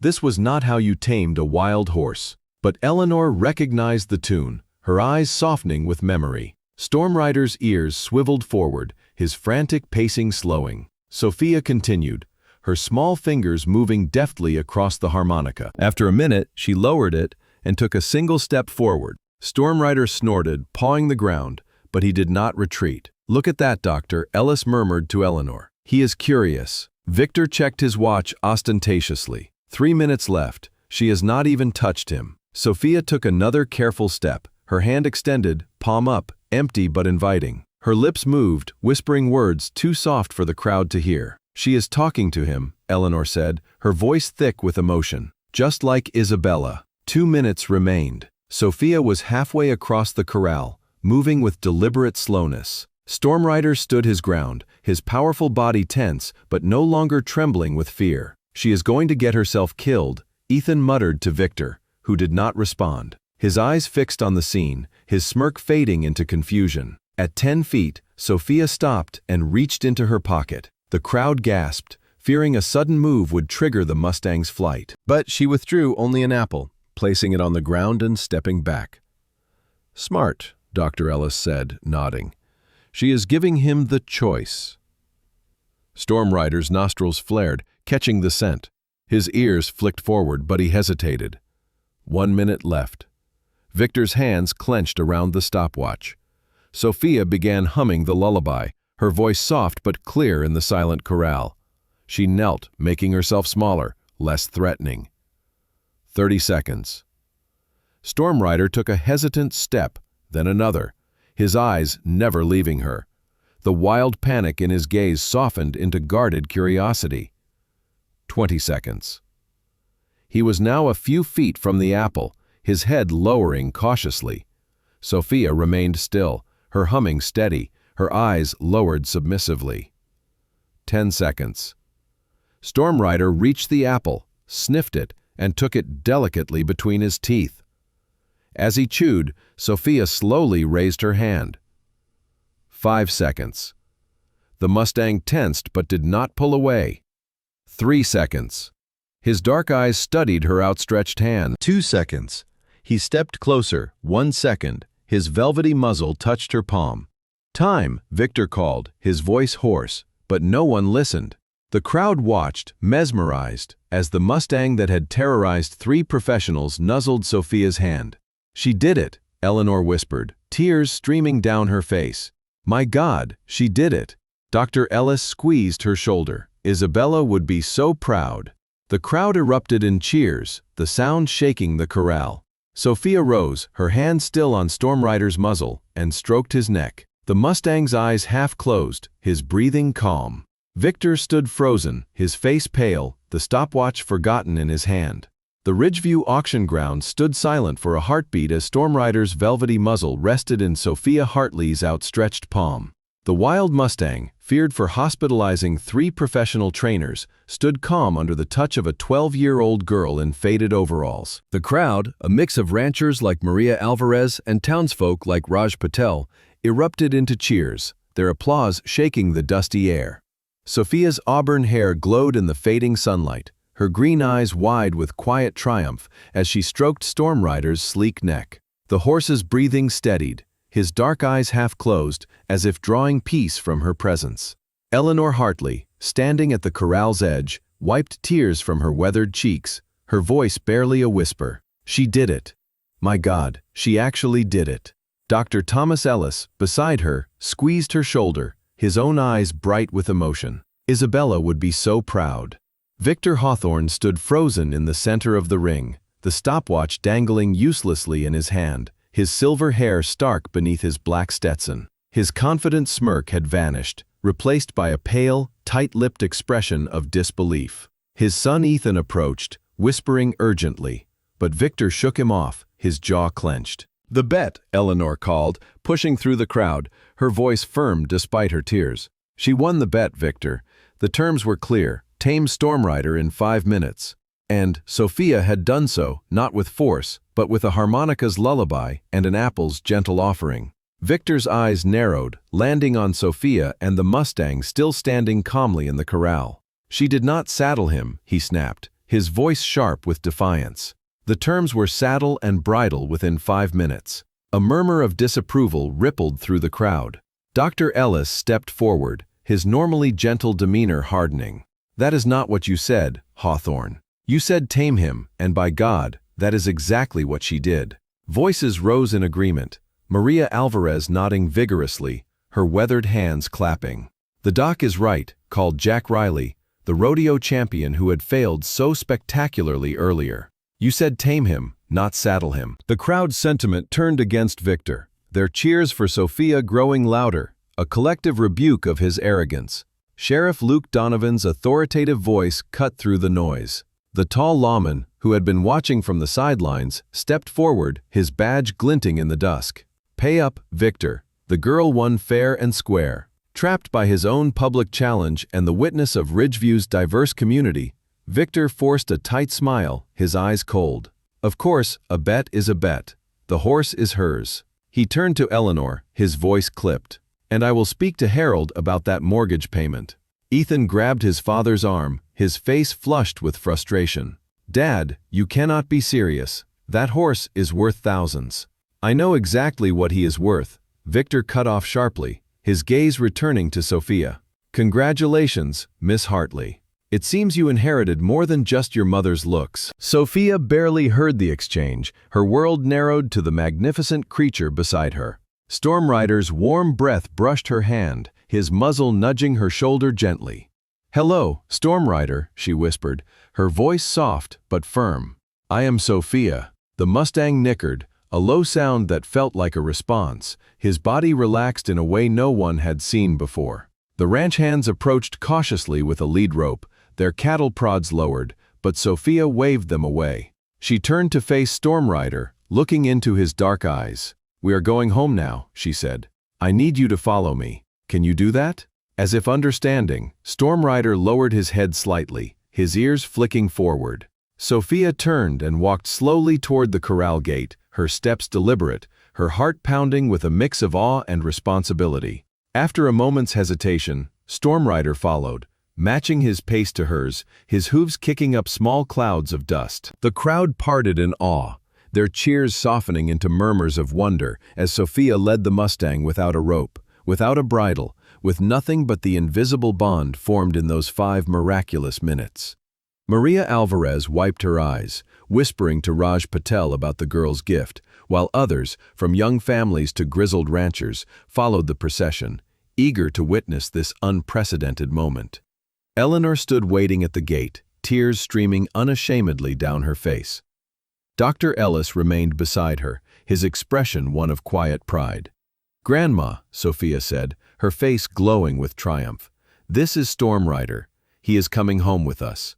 Eleanor nodded, unable to speak, her hand reaching out tentatively toward the Mustang. Storm Rider regarded her with cautious interest, his ears twitching but his body still. "You are your mother's daughter," Eleanor finally managed, her voice thick with emotion. Sophia smiled, stroking Storm Rider's neck, feeling the powerful muscles beneath her fingers. The connection was real, undeniable, a testament to Isabella's teachings about listening to animals, not forcing them.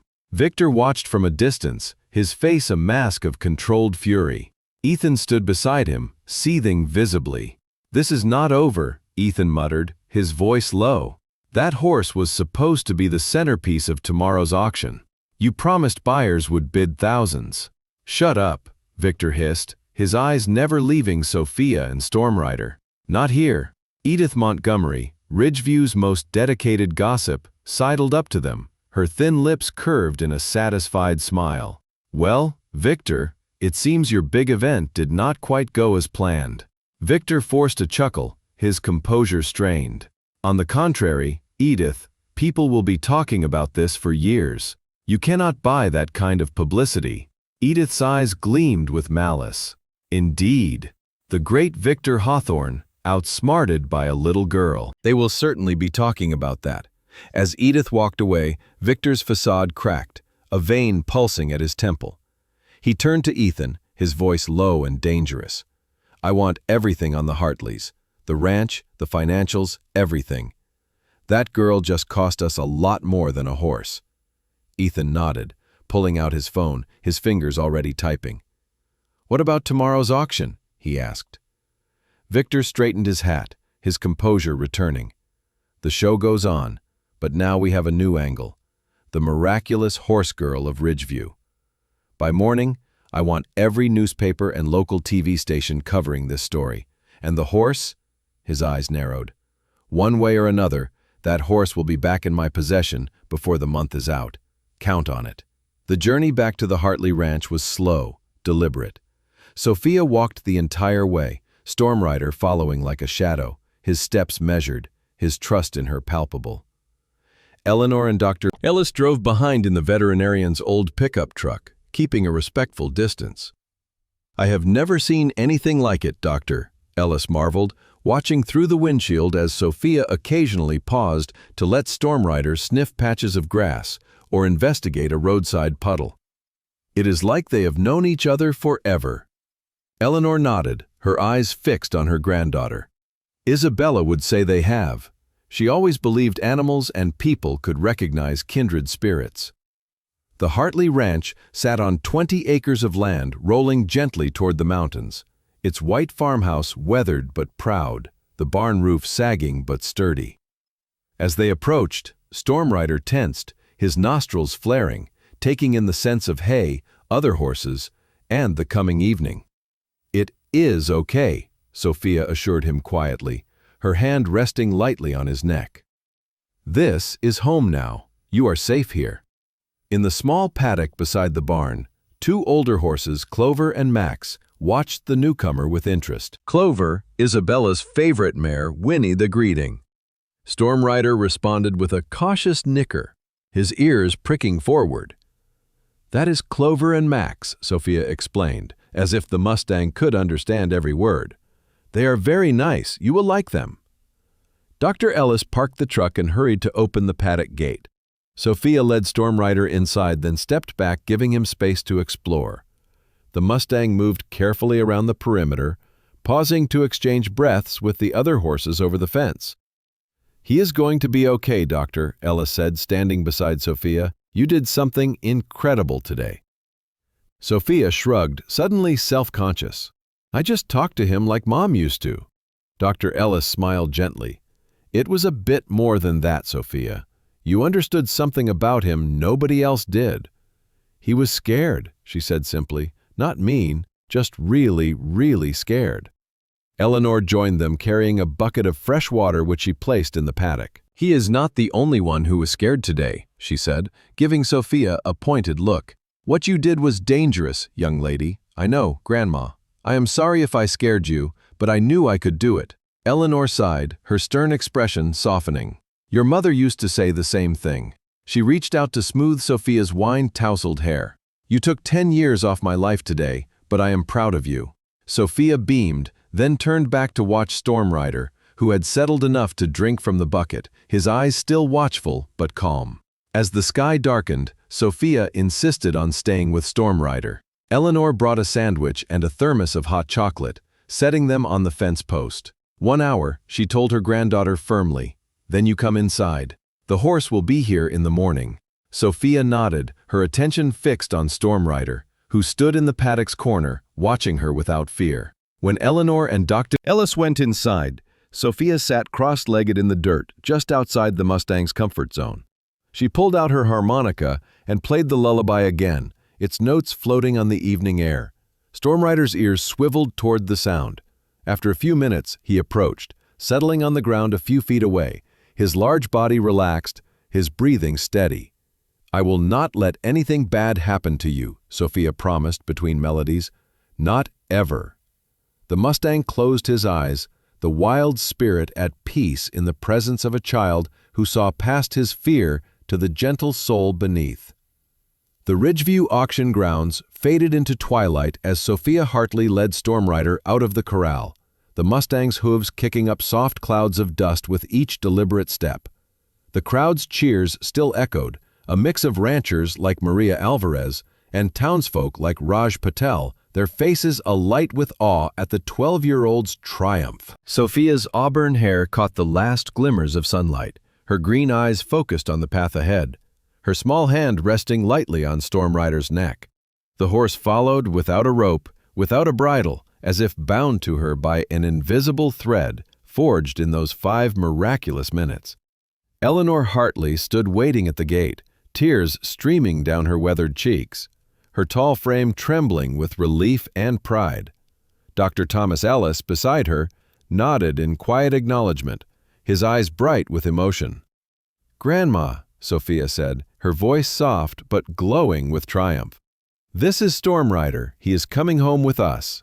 Eleanor reached out tentatively toward the Mustang, who regarded her with cautious interest, his ears twitching but his body still. You are your mother's daughter, she said, her voice thick with emotion. Sophia smiled, stroking Stormrider's sleek neck, feeling the steady pulse of his strength beneath her fingers. The connection was undeniable, a testament to her mother Isabella's teachings about listening to animals, not forcing them. Dr. Ellis opened the paddock gate, and Sophia led Stormrider inside, stepping back to let him explore. The Mustang moved carefully, sniffing the air, his white lightning streak stark against his black coat. In the nearby paddock, Clover and Max, the ranch's older horses, whinnied a greeting. Stormrider responded with a low nicker, his posture easing. They are very nice, Sophia said, as if the horse understood. You will like them. From a distance, Victor Hawthorne watched, his face a mask of controlled fury beneath his black Stetson. His son Ethan stood beside him, his own anger barely contained.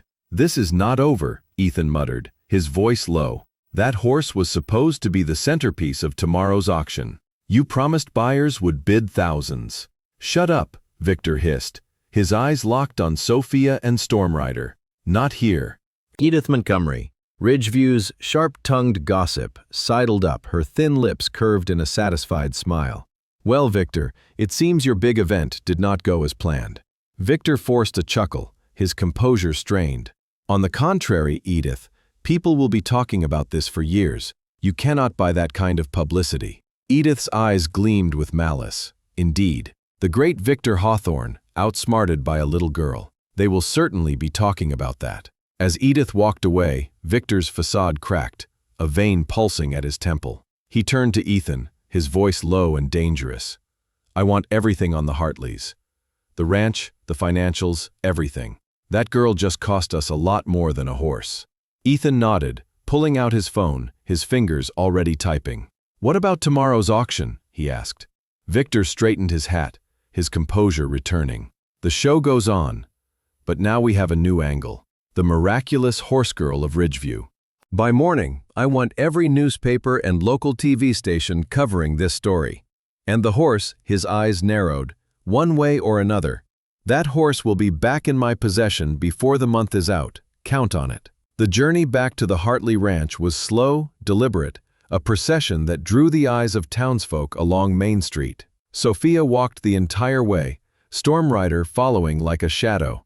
His steps measured, his trust in her palpable. Eleanor and Dr. Ellis drove behind in the veterinarian's old pickup truck, keeping a respectful distance. I have never seen anything like it, Dr. Ellis marveled, watching through the windshield as Sophia paused to let Stormrider sniff a patch of grass by the roadside. It is like they have known each other forever. Eleanor nodded, her gray eyes fixed on her granddaughter. Isabella would say, they have. She always believed animals and people could recognize kindred spirits. The Hartley Ranch appeared as they rounded a bend, its 20 acres rolling gently toward the mountains. The white farmhouse stood weathered but proud, its paint peeling, the barn roof sagging but sturdy. A faint glow from the kitchen window promised warmth, a stark contrast to the cool evening air. As they approached, Stormrider tensed, his nostrils flaring, taking in the scents of hay, other horses, and the coming night. It is okay, Sophia assured him quietly, her hand resting lightly on his neck. This is home now. You are safe here. She led him to the paddock, where Clover and Max watched with interest. Clover whinnied again, and Stormrider responded, his ears pricking forward. That is Clover and Max, Sophia said, her voice gentle. They are very nice. You will like them. Dr. Ellis parked the truck and hurried to open the paddock gate. Sophia guided Stormrider inside, then stepped back, giving him space to explore. The Mustang moved cautiously, sniffing the ground, pausing to exchange breaths with the other horses over the fence. He is going to be okay, Doctor, Ellis said, standing beside Sophia. You did something incredible today. Sophia shrugged, her cheeks flushing with sudden self-consciousness. I just talked to him like Mom used to. Dr. Ellis smiled gently. It was a bit more than that, Sophia. You understood something about him nobody else did. He was scared, she said simply. Not mean, just really, really scared. Eleanor joined them, carrying a bucket of fresh water, which she placed in the paddock. He is not the only one who was scared today, she said, giving Sophia a pointed look. What you did was dangerous, young lady. I know, Grandma. I am sorry if I scared you, but I knew I could do it. Eleanor sighed, her stern expression softening. Your mother used to say the same thing. She reached out to smooth Sophia's wind-tousled hair. You took 10 years off my life today, but I am proud of you. Sophia beamed, then turned back to watch Stormrider, who had settled enough to drink from the bucket, his eyes still watchful but calm. As the sky darkened, Sophia insisted on staying with Stormrider. Eleanor brought a sandwich and a thermos of hot chocolate, setting them on the fence post. 1 hour, she told her granddaughter firmly. Then you come inside. The horse will be here in the morning. Sophia nodded, her attention fixed on Stormrider, who stood in the paddock's corner, watching her without fear. When Eleanor and Dr. Ellis went inside, Sophia sat cross-legged in the dirt, just outside the Mustang's comfort zone. She pulled out her harmonica and played the lullaby again, its notes floating on the evening air. Stormrider's ears swiveled toward the sound. After a few minutes, he approached, settling on the ground a few feet away, his large body relaxed, his breathing steady. I will not let anything bad happen to you, Sophia promised between melodies. Not ever. The Mustang closed his eyes, the wild spirit at peace in the presence of a child who saw past his fear. Unseen in the darkness, a pair of headlights briefly illuminated the ranch road before switching off. A shadowy figure watched from the shadows, their silhouette blending into the night. The figure lingered, observing Sophia and Stormrider, then retreated silently, the faint crunch of gravel under their boots swallowed by the wind. Back at the auction grounds, Victor sat in his office, a single lamp casting harsh light across his desk. Ethan stood across from him, his phone screen glowing with notes. We found their financials, he said. The Hartleys are 3 months behind. The bank is ready to foreclose. Victor leaned back, his fingers steepled. Good. And the horse?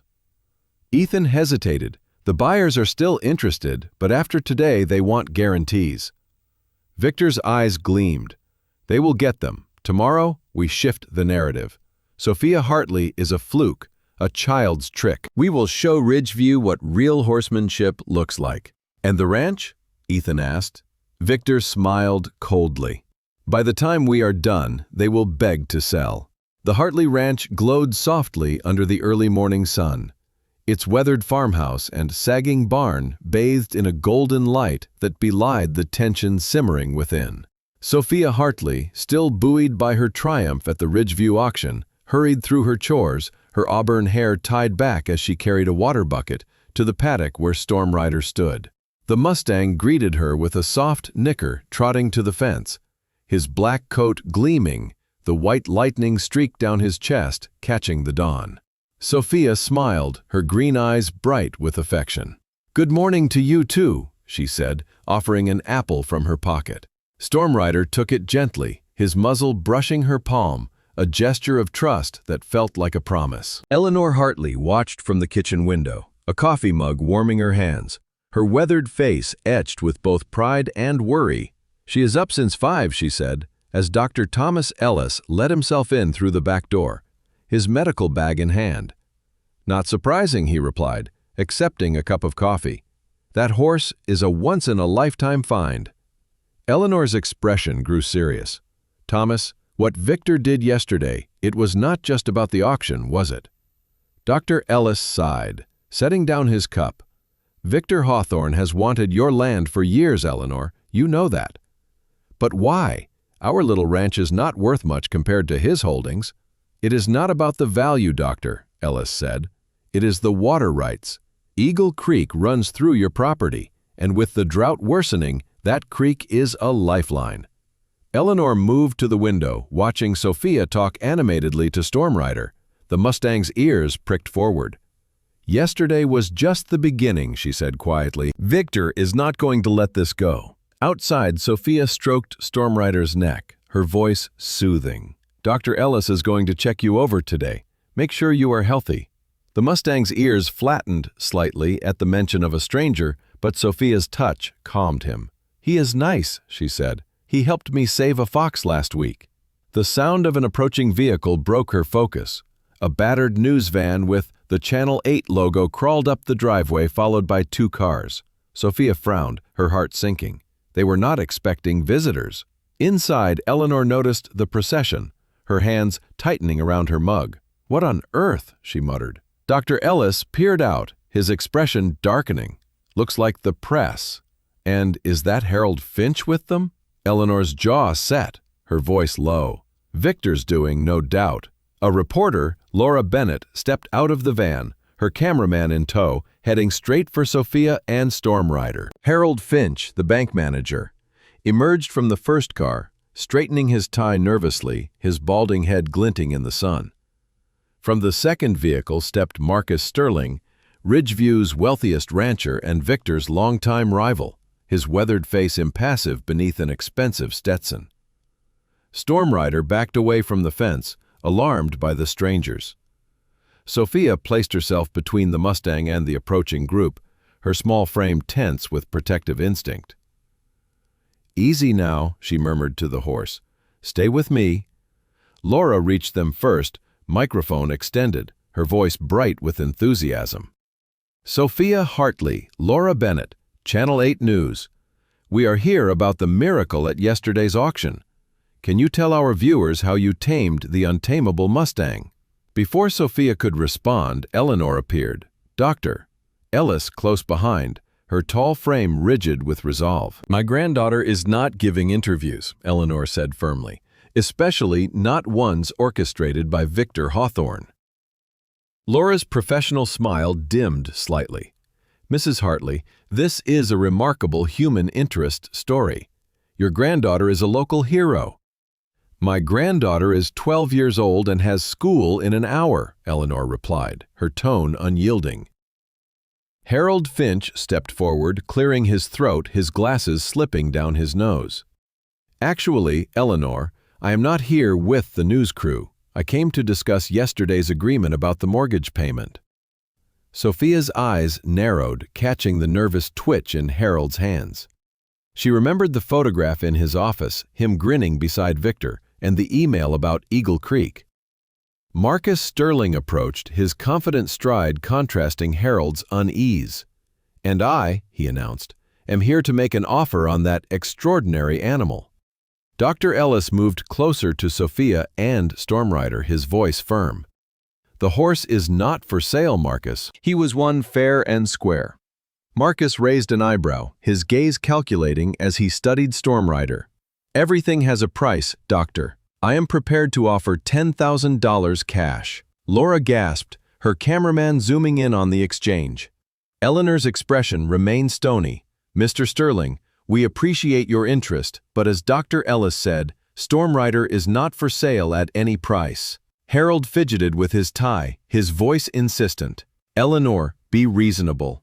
$10,000 would cover nearly a year of your mortgage payments." "The matter is not open for discussion," Eleanor said coldly. Marcus studied Stormrider, his eyes sharp. "15,000, my final offer." Sophia, silent until now, stepped forward, her young face serious. "Excuse me, Mr. Sterling, but why do you want Stormrider so badly? You have dozens of horses already." Marcus seemed taken aback by her directness, his smile thin. "Young lady, that is a prime specimen of wild Mustang stock. His bloodline would be invaluable to my breeding program." Sophia's brow furrowed. "So you want to use him for breeding, among other things?"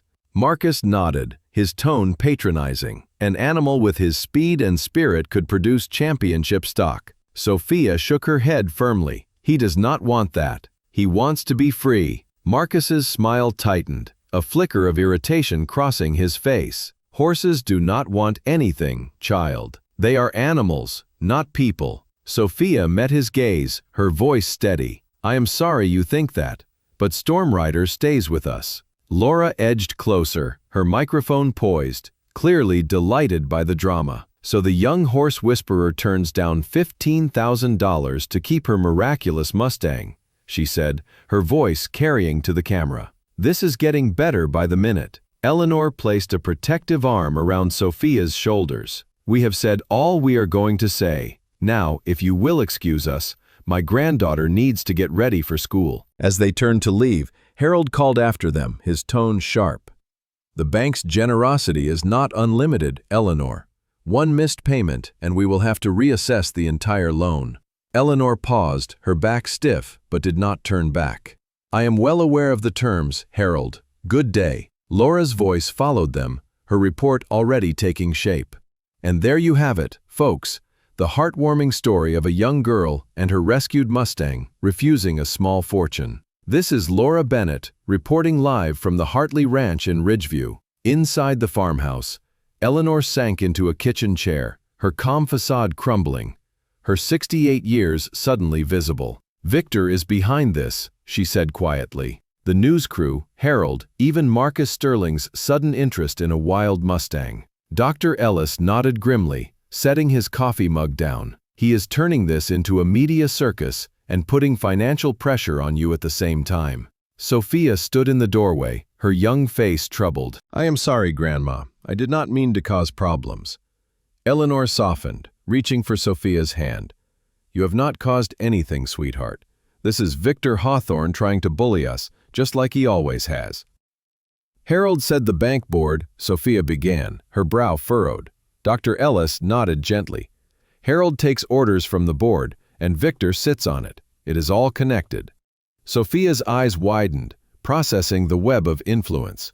"So Victor is still trying to get our ranch, even after I won the bet."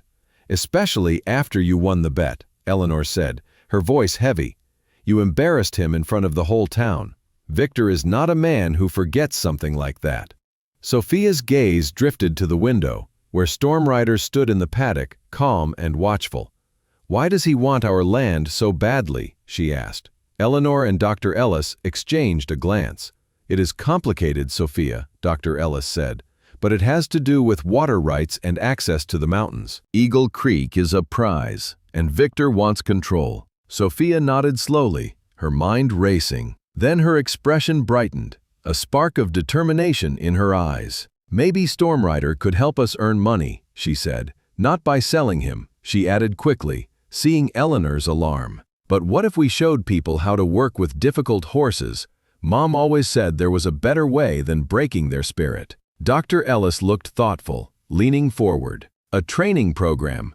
That is not a bad idea. There are plenty of problem horses in the county. Eleanor shook her head, her voice doubtful. It takes time to build a reputation, and we need money now. Besides, who would bring their valuable horses to a 12-year-old trainer? They would, if they saw what she can do, came a new voice from the doorway. Sheriff Luke Donovan stood there, hat in hand, his tall frame filling the modest kitchen. Sorry to intrude, door was open. Eleanor nodded, her expression wary. Sheriff, I assume you are here about the media circus in my front yard.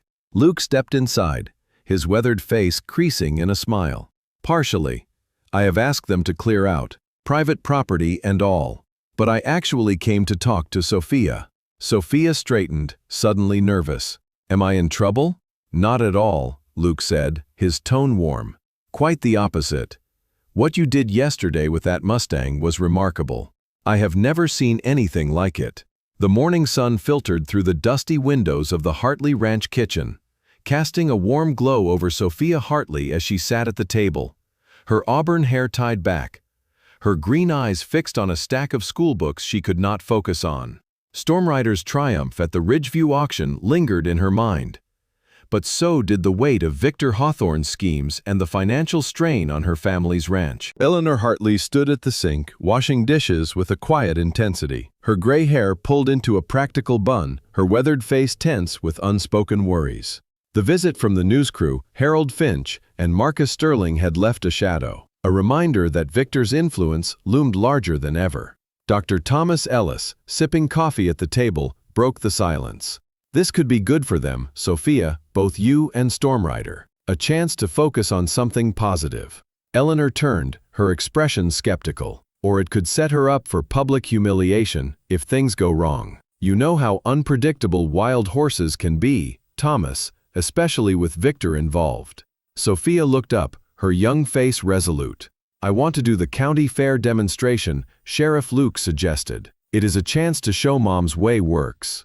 Eleanor sighed, recognizing the stubborn set of Sophia's jaw, so like her mother Isabella's. If we do this, we do it our way. No compromising to please the crowd or match Victor's show. Sophia nodded solemnly. Our way, Mom's way. The annual county fair 3 weeks away offered a platform to showcase Isabella's humane training methods, a $500 fee, and a chance to draw attention to a potential training program.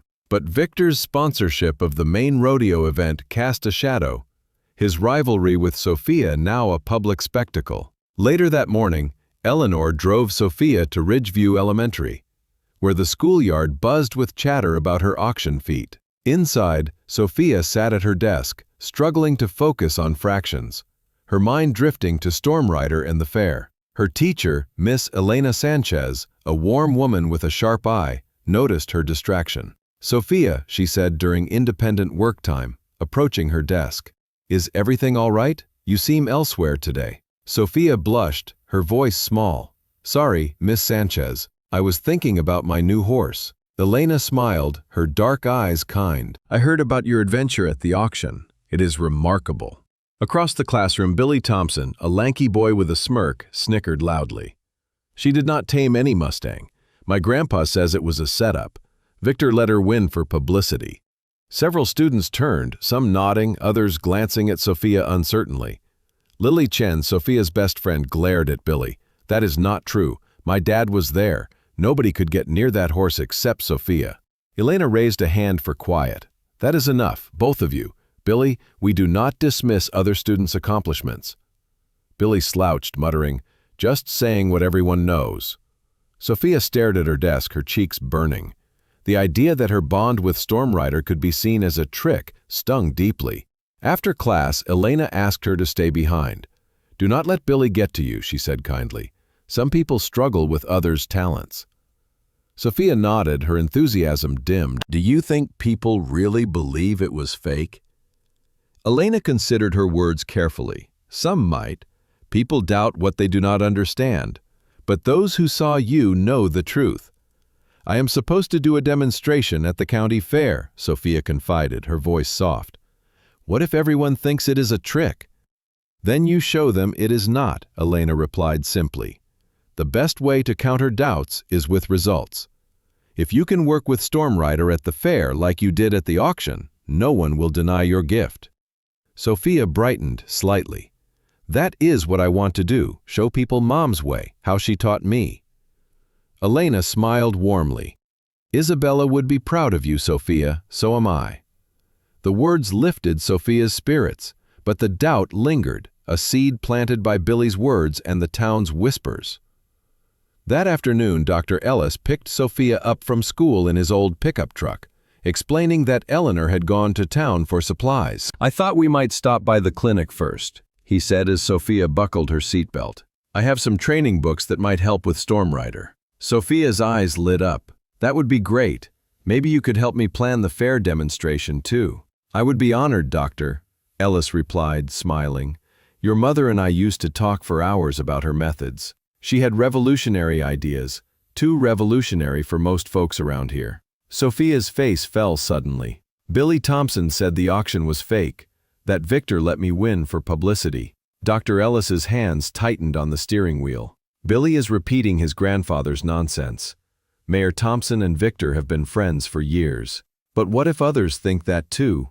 Sophia asked, her voice small. Let them think what they want, Doctor, Ellis said firmly.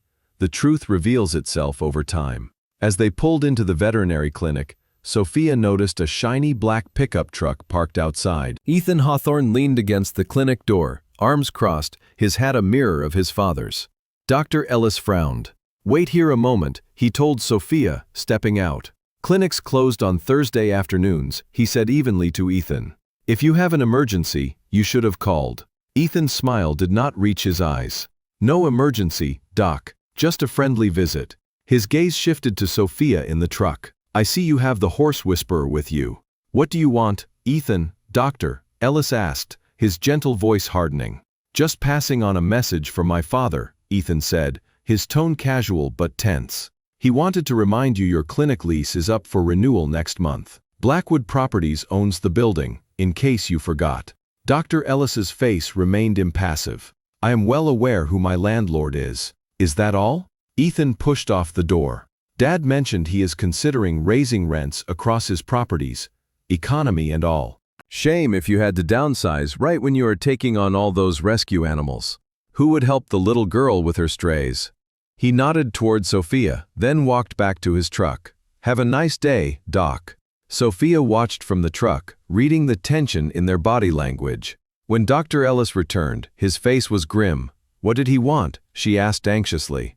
Nothing important, he said, forcing a smile. Just some business about the lease. Come on, let us find those books. Inside, while Dr. Ellis searched his cluttered office, Sophia wandered the familiar clinic where she had spent countless hours helping with animals. On the wall hung a photograph she had seen 100 times but never fully registered.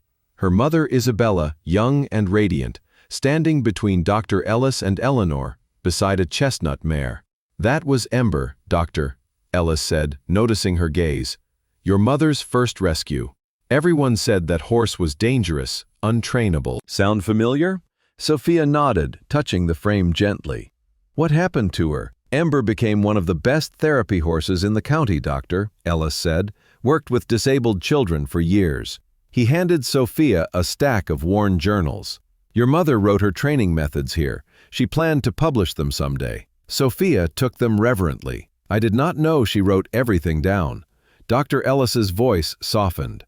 Isabella believed in a gentler way to connect with horses, through mutual respect, not dominance. She called it partnership training. Sophia clutched the journals, her eyes bright. This is perfect for the demonstration. I can show everyone her methods.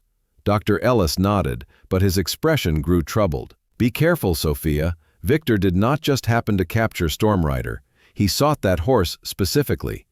The one your mother said should remain free. There is history there you do not know about. What kind of history? Sophia asked, her voice barely above a whisper. Dr. Ellis hesitated, then spoke. his tone heavy. Your parents' accident 5 years ago was not as simple as a truck going off the road in a storm. They were coming back from documenting the Eagle Canyon herds. Your mother was gathering evidence that Victor's development plans would disrupt protected Mustang territory. Nothing was proven, but the brake lines on their truck were tampered with. Sophia went still, her face paling. Are you saying Victor had something to do with it? I am saying there are powerful interests in this valley, and your mother stood in their way, Doctor, Ellis said, placing his hands on her shoulders. This fair demonstration is not just about showing what you and Storm Rider can do. It is about finishing what Isabella started, showing her way works. And that is exactly what Victor does not want. Sophia nodded slowly, her mind racing with the weight of this revelation. The fair was no longer just a chance to save the ranch. It was a battle for her mother's legacy, a challenge to Victor's world of exploitation. As they drove back to the ranch, Sophia clutched the journals, her determination hardening. She would show Ridgeview, and maybe the world, that there was a better way. The Hartley Ranch lay quiet under the deepening twilight, the farmhouse's warm glow a stark contrast to the chill creeping across the Ridgeview Valley. Sophia Hartley, her auburn hair loose around her shoulders, stood in the paddock, brushing Storm Rider's black coat, his white lightning streak catching the fading light. The Mustang nickered softly, his trust in her unwavering after their triumph at the auction. Inside, Eleanor Hartley was preparing dinner, her movements brisk but heavy with the weight of recent events. Dr. Thomas Ellis had left for the evening, his warning about Victor Hawthorne's schemes and the suspicious accident that claimed Sophia's parents, Isabella and Daniel, still echoing in her mind. The revelation about tampered brake lines had shaken Sophia, turning the upcoming county fair demonstration into a mission to honor her mother's legacy. As she whispered to Storm Rider, promising to protect him, a distant rumble broke the silence, followed by the crunch of gravel under tires. Sophia turned, her heart quickening, expecting Dr. Ellis's truck or perhaps Sheriff Luke Donovan's patrol car. Instead, the paddock gate stood open, its lock cut clean through, the chain dangling in the dirt. Storm Rider snorted, his ears flattening, sensing her sudden alarm. "Grandma," Sophia cried, sprinting toward the farmhouse. Eleanor emerged, her face ashen, as Sheriff Luke and 2 deputies pulled up in their patrol car, their lights casting eerie shadows. "Sophia, what is it?" Eleanor asked, her voice sharp with fear. "Storm Rider," Sophia gasped, pointing to the empty paddock. "He is gone. Someone took him." Sheriff Luke approached, notebook in hand, his weathered face grim. "I am afraid so, Sophia. Your grandmother called me when she found the gate open an hour ago. Looks like a clean cut, deliberate." Dr. Ellis's truck roared up the driveway, his brakes screeching as he leapt out. "Victor Hawthorne," he said, his voice tight with anger. "Who else would have motive to steal that horse, especially before the fair?" Sheriff Luke held up a hand, his tone cautious. "That is a serious accusation, Thomas. We cannot jump to conclusions without evidence." Eleanor's eyes flashed, her arm around Sophia's trembling shoulders. "Who else would go to such lengths, Luke? That horse is a threat to Victor's reputation." Sophia's gaze turned inward, her connection to Storm Rider visceral after weeks of bonding. Closing her eyes, she felt his fear, his confusion, but not pain. "He is scared," she said suddenly, interrupting the adults. "But he is not hurt. He is not far away." Sheriff Luke looked at her curiously. "What makes you say that, Sophia?" Before she could answer, the phone rang inside. Eleanor hurried to answer, returning moments later, her expression puzzled. "That was Marcus Sterling," she said. "One of his ranch hands spotted a black Mustang matching Storm Rider's description in Eagle Canyon running with the wild herd." "Eagle Canyon?" Sheriff Luke frowned. "That is miles from here. How would he get there on his own?" Dr. Ellis's jaw tightened. "Someone could have transported him and released him." Sophia shook her head, her voice firm. "Or he escaped from whoever took him and found his way back to familiar territory." She turned to Eleanor, her green eyes pleading. "We have to find him, Grandma, now, before it gets dark." Eleanor hesitated, looking to Sheriff Luke. He nodded decisively. "I will get a search party together."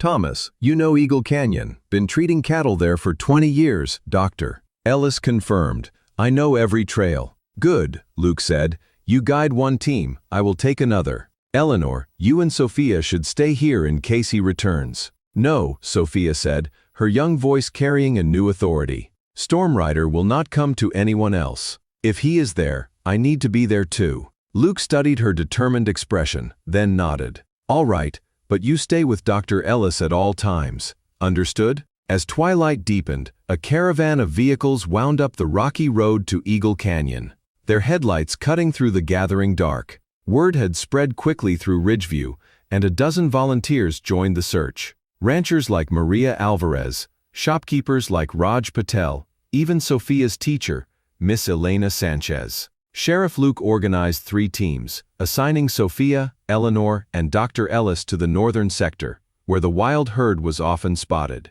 "Remember, this is a wild Mustang," Luke instructed.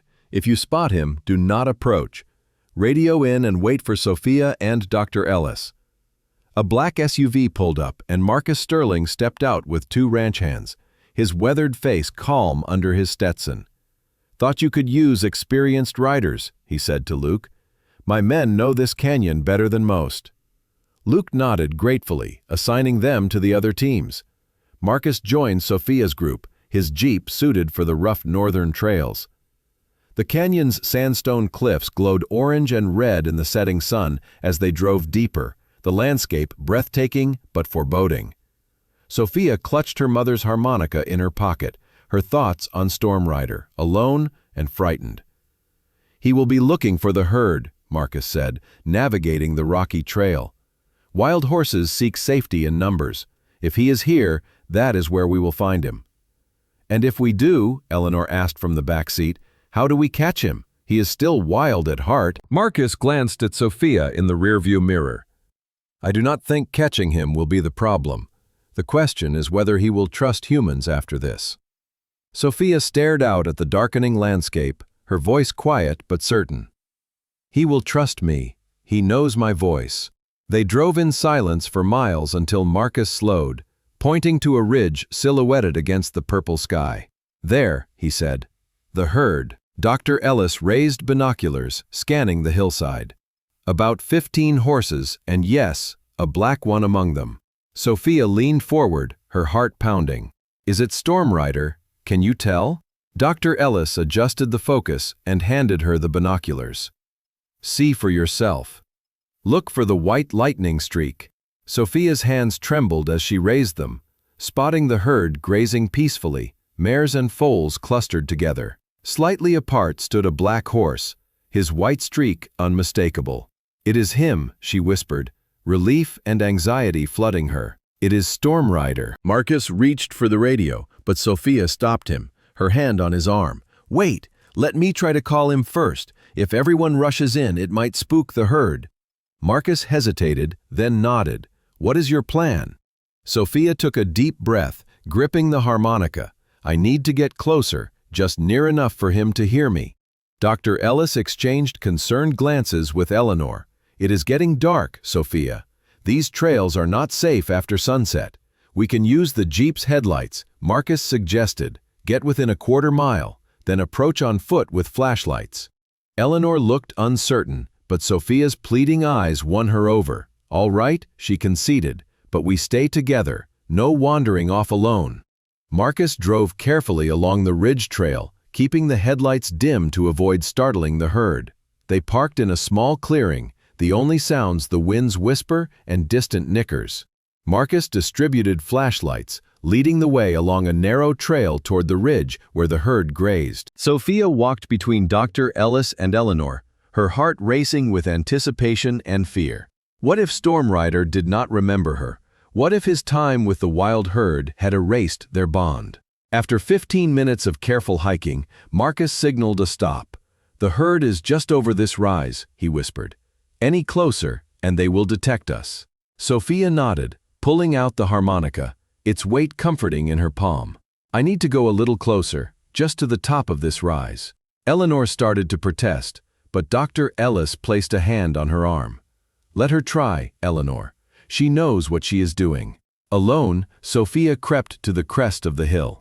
Below, in a moonlit valley, the herd grazed, Stormrider slightly apart, his black coat nearly invisible except when he moved. She raised the harmonica and played Isabella's lullaby, its notes floating across the valley. At first, the horses showed no reaction. Then, one by one, heads lifted, ears swiveling. Storm Rider's head jerked up, his body tensing. He stood still, listening, then began to walk toward the music, his steps growing purposeful. Sophia's heart leapt as he trotted, then cantered, straight toward her, the bond unbroken despite the night's chaos. The moonlit valley of Eagle Canyon pulsed with tension as Sophia Hartley stood at the crest of the rise, her harmonica's gentle lullaby fading into the night air. Storm Rider, the wild Mustang with the white lightning streak, trotted toward her, his black coat barely visible against the darkening landscape. His soft nicker of recognition brought tears to Sophia's 12-year-old eyes, her auburn hair catching the moonlight as she wrapped her arms around his neck. "I found you," she whispered, her voice trembling with relief. "I knew you would remember me." Behind her, Eleanor Hartley, Dr. Thomas Ellis, and Marcus Sterling watched in awe, their flashlights dimmed to avoid startling the herd. Marcus, the weathered rancher, spoke quietly to Dr. Ellis. "I have been around horses my entire life. Never seen anything like that." Dr. Ellis nodded, his eyes bright. "Isabella always said Sophia had a gift. Guess she was not exaggerating." Eleanor wiped tears from her weathered cheeks, her voice thick. "Isabella would be so proud." Marcus raised his radio to alert the other search teams, but a sudden mechanical growl echoed through the canyon, stopping him cold. The sound of ATVs, their engines cutting through the night, sent a chill down Sophia's spine. Storm Rider's ears flattened, his body tensing under her hand. "Were there ATVs with the other teams?" Eleanor asked, her voice sharp with alarm. Marcus shook his head, his expression grim. "Number. Sheriff Luke banned them for the search. They would frighten the horses. Those are not searchers." Sophia leaned close to Storm Rider's ear, whispering, "It is okay. I will not let them take you again." Marcus scanned the darkness, his face hard in the moonlight. "Someone does not want that horse found. Someone who went to trouble to get him away from your ranch." Dr. Ellis nodded, his voice low. "And who will not be happy to see us taking him back." The ATV engines grew louder, their headlights sweeping across the valley's far end. Marcus gestured toward a stand of juniper trees off the trail. "This way, stay off open ground." Sophia kept one hand on Storm Rider's neck, guiding him through the underbrush, their flashlights casting faint beams. The herd had scattered at the ATV's intrusion, disappearing into the canyon's shadows. "They will realize Storm Rider is not with the herd, Doctor," Ellis said quietly. "Then they will start searching." Marcus nodded. "We need to reach the jeep before they find our trail." Storm Rider moved with surprising quietness, matching Sophia's pace as if understanding the need for stealth. They neared the junipers when an ATV crested the ridge behind them, its headlight briefly illuminating their group. "They have spotted us," Eleanor said, her voice tight with fear. Marcus cursed under his breath. "Change of plans. We split up. Thomas, you and Eleanor head for the jeep. Sophia and I will take the horse on a different route and meet you there." Dr. Ellis frowned. "I do not like separating." "Neither do I," Marcus replied grimly. "But that horse cannot outrun ATVs on open ground, and we cannot hide effectively together. Better to give..."